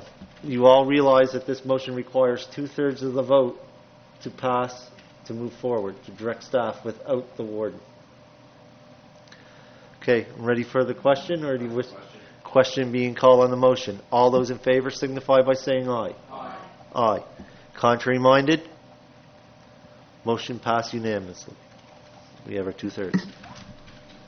Thank you very much, Council. Is there any more comments or questions on item 7.4? Moving on. Item number 8, new business. Item 8.1, May Development Report. Councillors, you have that in your package. Is there any questions or comments? If none, a motion to accept the May Development Report is in order. Councillor Daniel Allen. I'd like to make a motion to accept the May Development Report as circulated. Moved by Councillor Daniel Allen, seconded by Councillor Gerard LeBlanc. Any questions on the motion? All those in favor signify by saying aye. Aye. Contrary minded? Motion carried. Item number 8.2, CAO report. You have in front of you your CAO's report, which is another lengthy one, and I'd like to compliment the CAO for bringing forward such a large document once again. However, Council has been very busy, and there's a lot of information in there. Is there any questions of Council in regards to the CAO's report? Councillor Lauren Cushing. I'd just like to mention and thank our CAO for her work that she has done this past month, and I certainly want to make mention of the Cape Pursuit transition of this year's operation.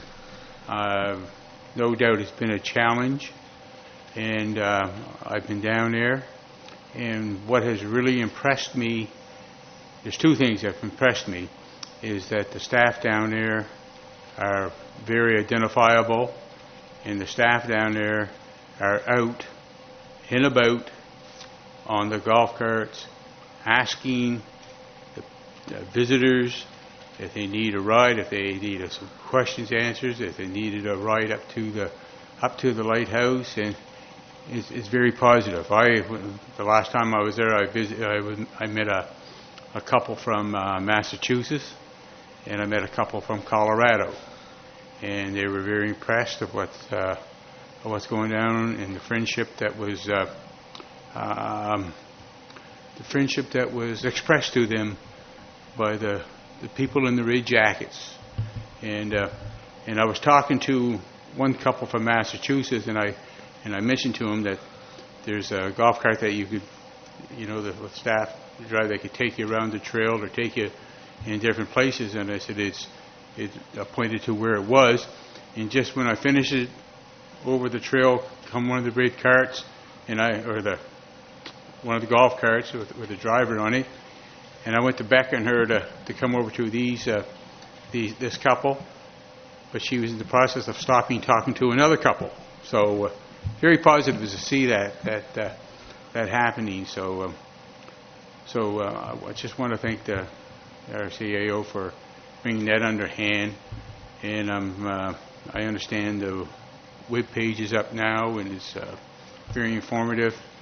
And unfortunately, we don't know about what's going to happen to the ferry, but either way, we may go through some short-term pain for long-term gain. I use that phrase quite often, and I think that's moving along very well. Thank you. Councillor Trevor Cunningham. Right, in the report, key projects underway. I'd like to draw some attention to the Hebron Maintenance Shed addition, and just in the report, and it is the case. The entrance to and the driveway have been upgraded, creating a higher standard road bid, and the RFP, or request for proposal process is closed on June 27th, and Dean Fuller has been engaged as the project manager. So those are all positive development, and I'd like to thank Council and our CAO. We stuck to our guns, and I think we've got a better, more efficient improvement of a building as opposed to building another public works shed at a greater expense. So I think we've been able to be more efficient in spending of our money. And some of those monies, obviously, we go to important projects, the cost differential, like the Mariner Center, like sidewalking, all those pieces of infrastructure. So again, we don't have unlimited amounts of money, so it's best that we spend them wisely. And I think this is a wise expenditure of money. It will accomplish we'll have the space to house some of the equipment that our public works folks need, and our recreation department, and as a bonus, we got the road upgraded for Hebron Park. So I'm really pleased. I'm sure the public will be pleased about that. Thank you very much, Councillor Trevor Cunningham. Is there any more discussion or comments on the CAO's report? Hearing and seeing none. Udon. Oh. That was going to be the next question out of my mouth to the CAO. Do we need a motion to accept your report? I don't even remember if we normally do that. Well, I think you can. It's not going to hurt. It's Chair's prerogative. I'm going to ask that we have a motion to accept the CAO's written report as presented. So I will make a motion to accept the CAO's report as provided. I have a mover on the floor, Councillor Daniel Allen. Do I have a seconder? Seconded by Councillor Lauren Cushing. I seen him first. And Councillor Cunningham, you're sitting all alone over there. Okay, a motion on the floor to accept the CAO's report. All those in favor signify by saying aye. Aye. Contrary minded? Motion carried. Item number 8.3, Town of Yarmouth request for meeting, governance and or administration of the municipal planning activities. You all have a letter of request through the Town of Yarmouth, through Mayor Pam Mood. What is the wishes of council? Before I guess any of you speak, I would like to make a request that, or make a couple comments first. Yes, I have attended a couple of the town's PAC meetings just for my own information. Also, as some of you may or may not know, Councillor Jim McLeod has been coming to a couple of our PAC meetings. What they're requesting in here is invite us to an informal meeting to have an open discussion. However, I would like this letter move forward to the Committee of the Whole to discuss this a little further on what Council's direction may and may not be in the regards to this meeting. I think that's the appropriate place to set this. However, I think it should be noted in the meeting minutes, Barb, that we've received this letter, then it will be going to the Committee of the Whole if Council agrees, or that's a recommendation of Council, to have further discussion on the request. So what is the wishes of Council in regard to this letter? Go by consensus? Okay, so I guess this letter, Madam CAO, will be moved forward to the Committee of the Whole for discussion.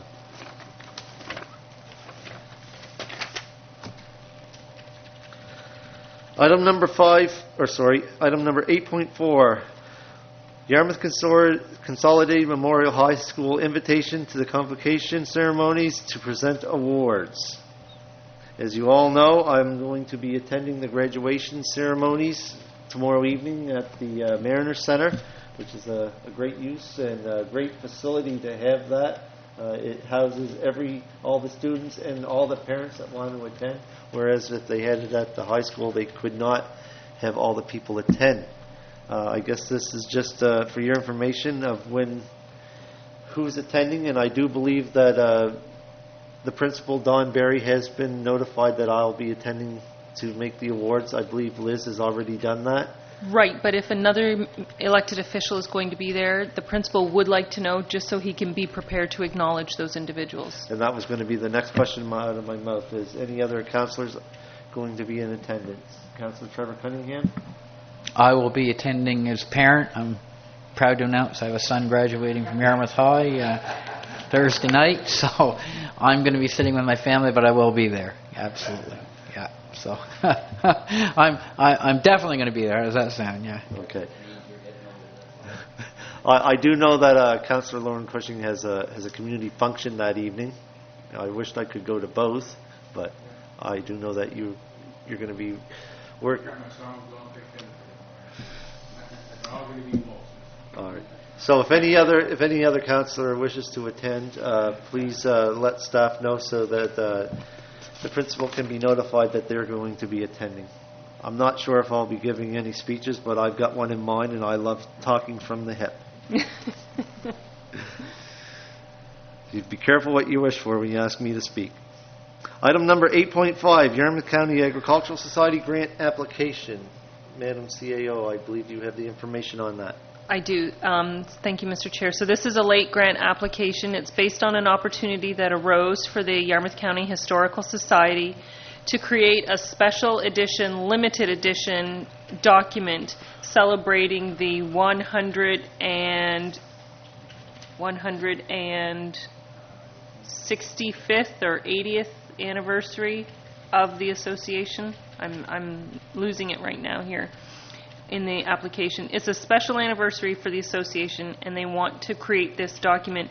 They're only selling a limited amount of advertising, and they do have funding support, as you'll see in the budget, from the province of Nova Scotia, $15,000 of the $20,000.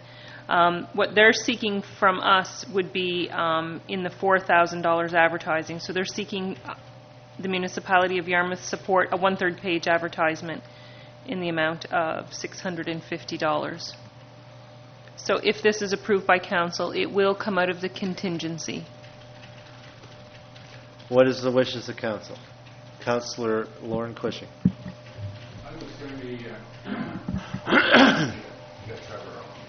Oh. You're all Okay. alone, Councillor All right. Cunningham. Sorry, didn't see Um, you from my eye. I think this request is very valid. As we know, our agricultural society is an important history maker. It's it helped found Yarmouth County along with the fishing industry and the forest industry, and it's be good to see us support such a program as this because of the dairy farms that were here in our Yarmouth County area. At one time, to let people know, there was 40 plus dairy farms within Yarmouth County, and right now there's 2. So it's a dying industry, and fortunately we have 2 large farms still in production of their dairy, and we certainly appreciate them being there because they create jobs and they put money into the economy, so which is very good. So I think this is a very important thing that we should fight on. I know it's a late request, but it's only $650, and I certainly like to make a motion that we grant them their request of $650 for their project. I have a motion on the floor. Do I have a seconder? Seconded by Councillor Gerard LeBlanc. Any discussion on the motion? Question being called on the motion. All those in favor signify by saying aye. Aye. Contrary minded? Motion carried.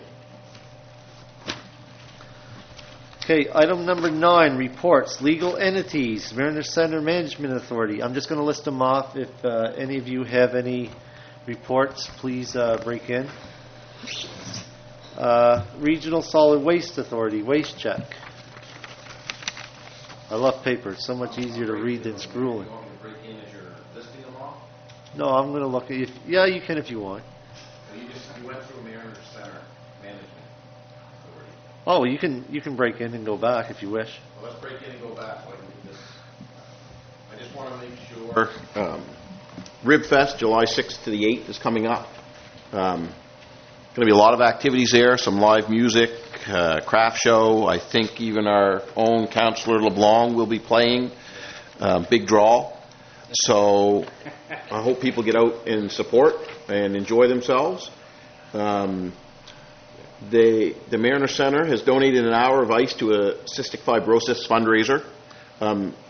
Policy of the Mariner Center is only to donate to registered nonprofit organizations. We do get a lot of requests. Unfortunately, you can't meet all of them. They're moving forward. They're looking into maybe being able to provide beer at some of the events that are going to be taking place. It's just kind of feel it out right now to see if we can move forward with this or not. It was a really quick meeting. It was there was only a few things on the agenda, so really and I guess there was a little concern over the progress for the application for fundraising. The board is kind of, they would like us to put it out there a little bit in the public that we are still moving forward with this, and but it is out there right now. We're hearing it on CJLS that our application is ready to go in. I think that's what they want. They just don't want it to get put on a side burner so people don't know that we're doing it. So, anyways, that's all I got for you. Thank you. All right. All right, we'll move back to, make sure my microphone's on. Item 9.2, Solid Waste Authority. It's the warden. Item 9.3, Councillor Durkee, Western Counties Regional Library. Item 9.4, Western Regional Enterprise, the WREN, Liaison and Oversight Committee. Yarmouth Inn Area Industrial Commission. Councillor Lauren Cushing. Can I speak on that 9.14, the Western Regional Enterprise? Yes. I was trying to find the darn thing again where they mentioned they're working with the fishing sector, which is great. They're working with the forestry sector, which is great.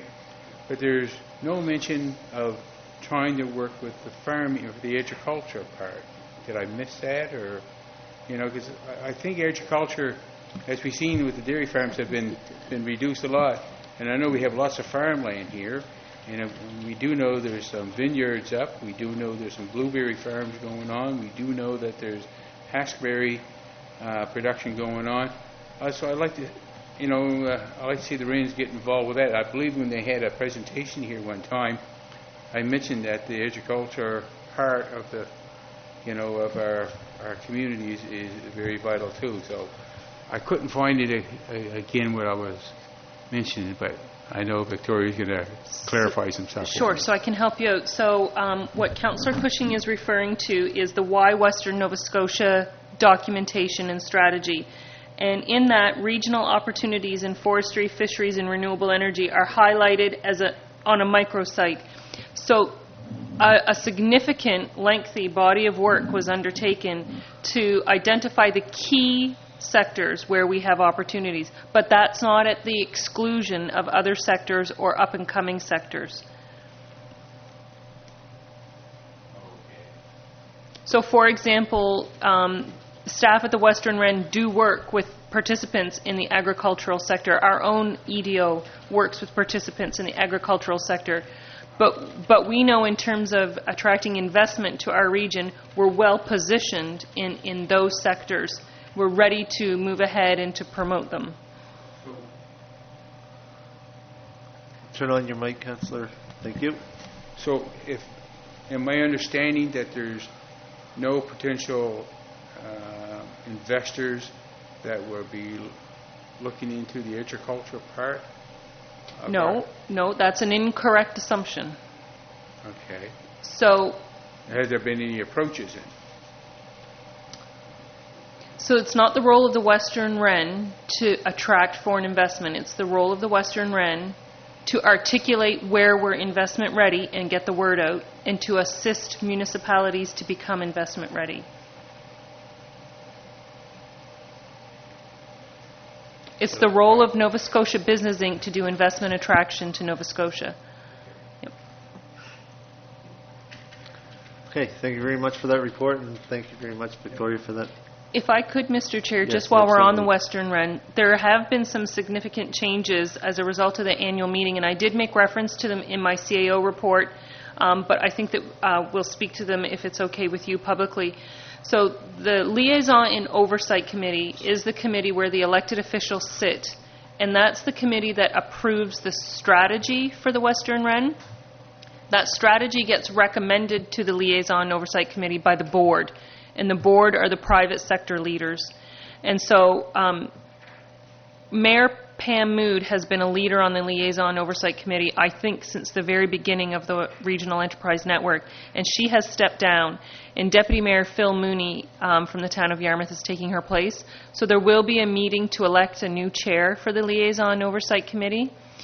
At the board level, 3 of the board members who've been on board since the very beginning have maxed out their consecutive terms, so they are done.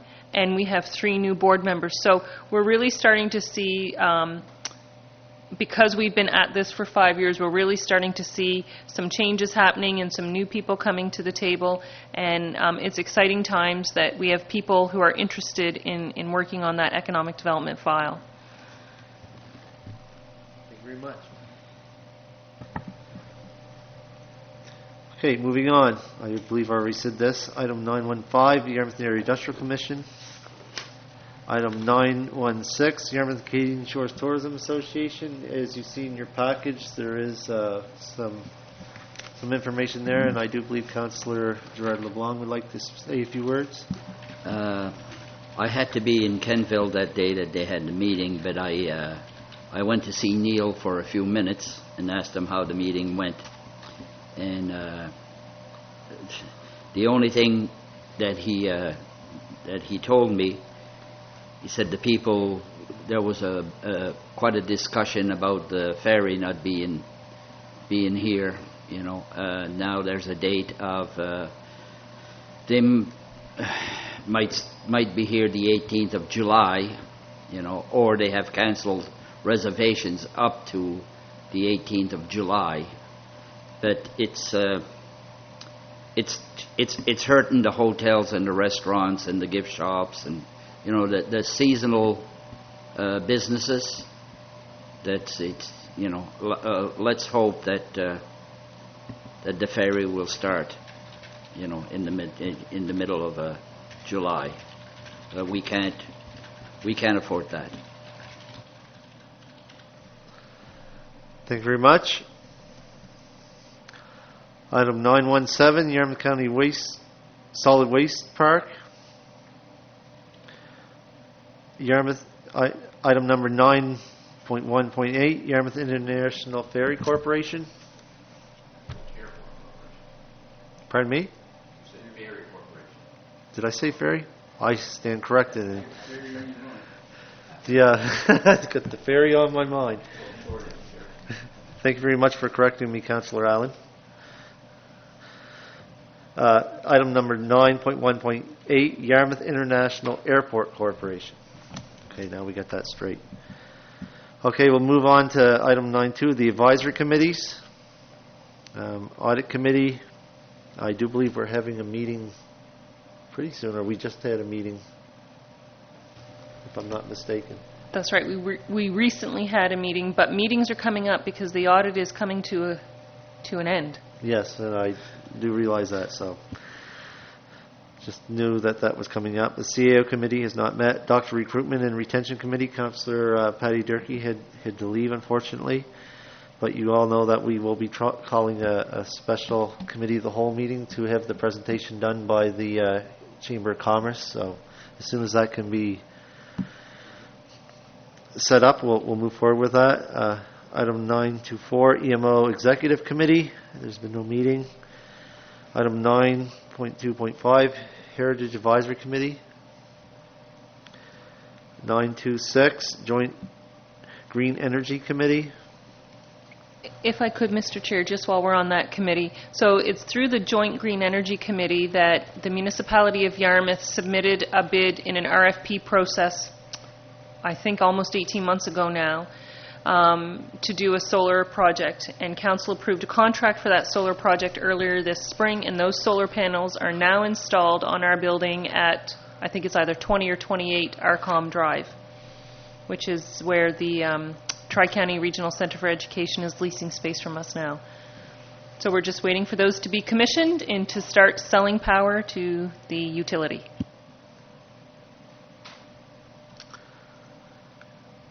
Item 927, Marketing Promotions Levy Advisory Committee.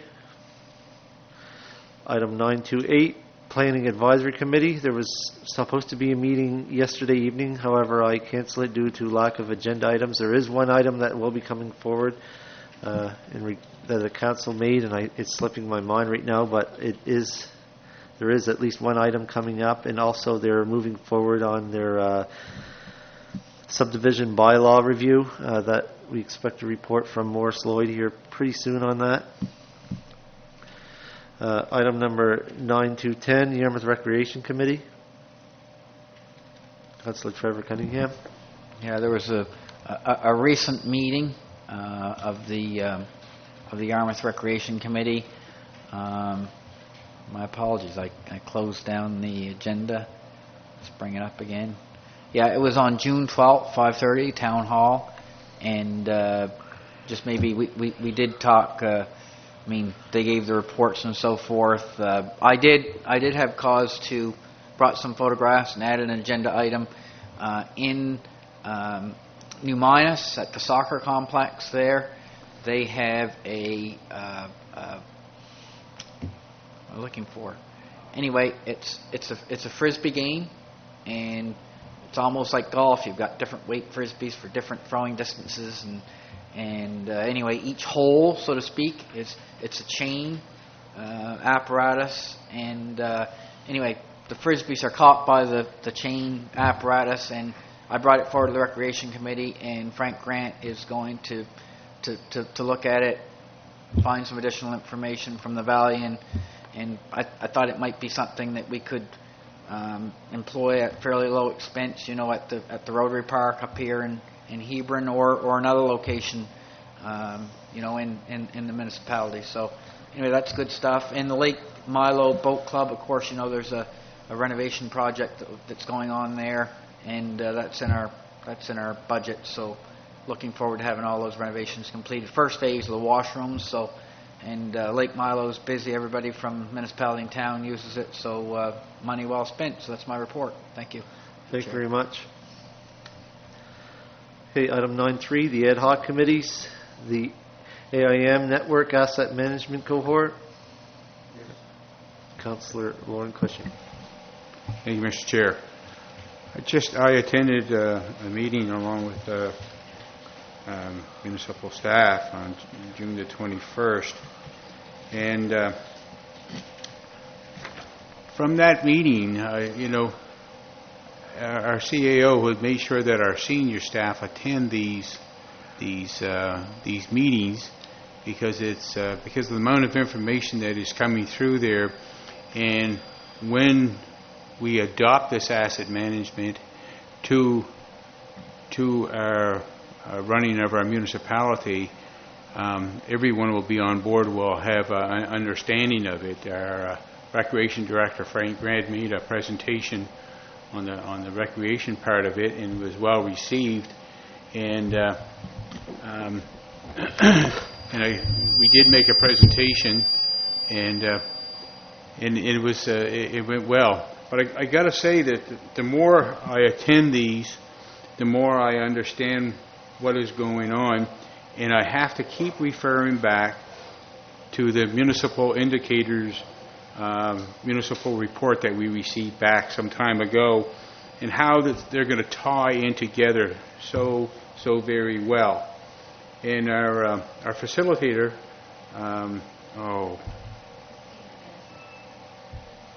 Christina Benty. Yes, she's very knowledgeable, very active, and get everybody involved. And one thing really stuck out to me, a number of things. One of the things that really got me was called the after action reflection, and she compared that to a sports team or to a project management team of such sort of thing.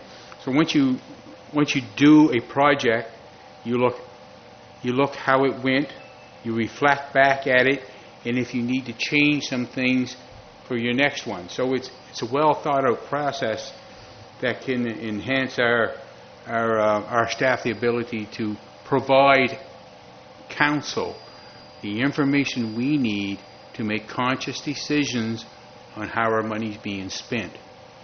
And another one that really stood out too. You know, everything was very positive and whatnot, but it's we have to prepare for something that might pop out. A plan for disaster, she called it.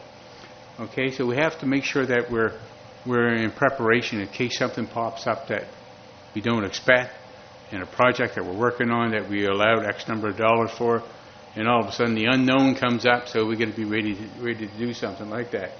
So I just got to compliment our CAO on bringing the senior staff with us to that meeting. Everybody had some input on it. It's very good, and I just can't say enough about the information that we're getting out of it. It's going to help councils in the future, now and in the future, make good decisions.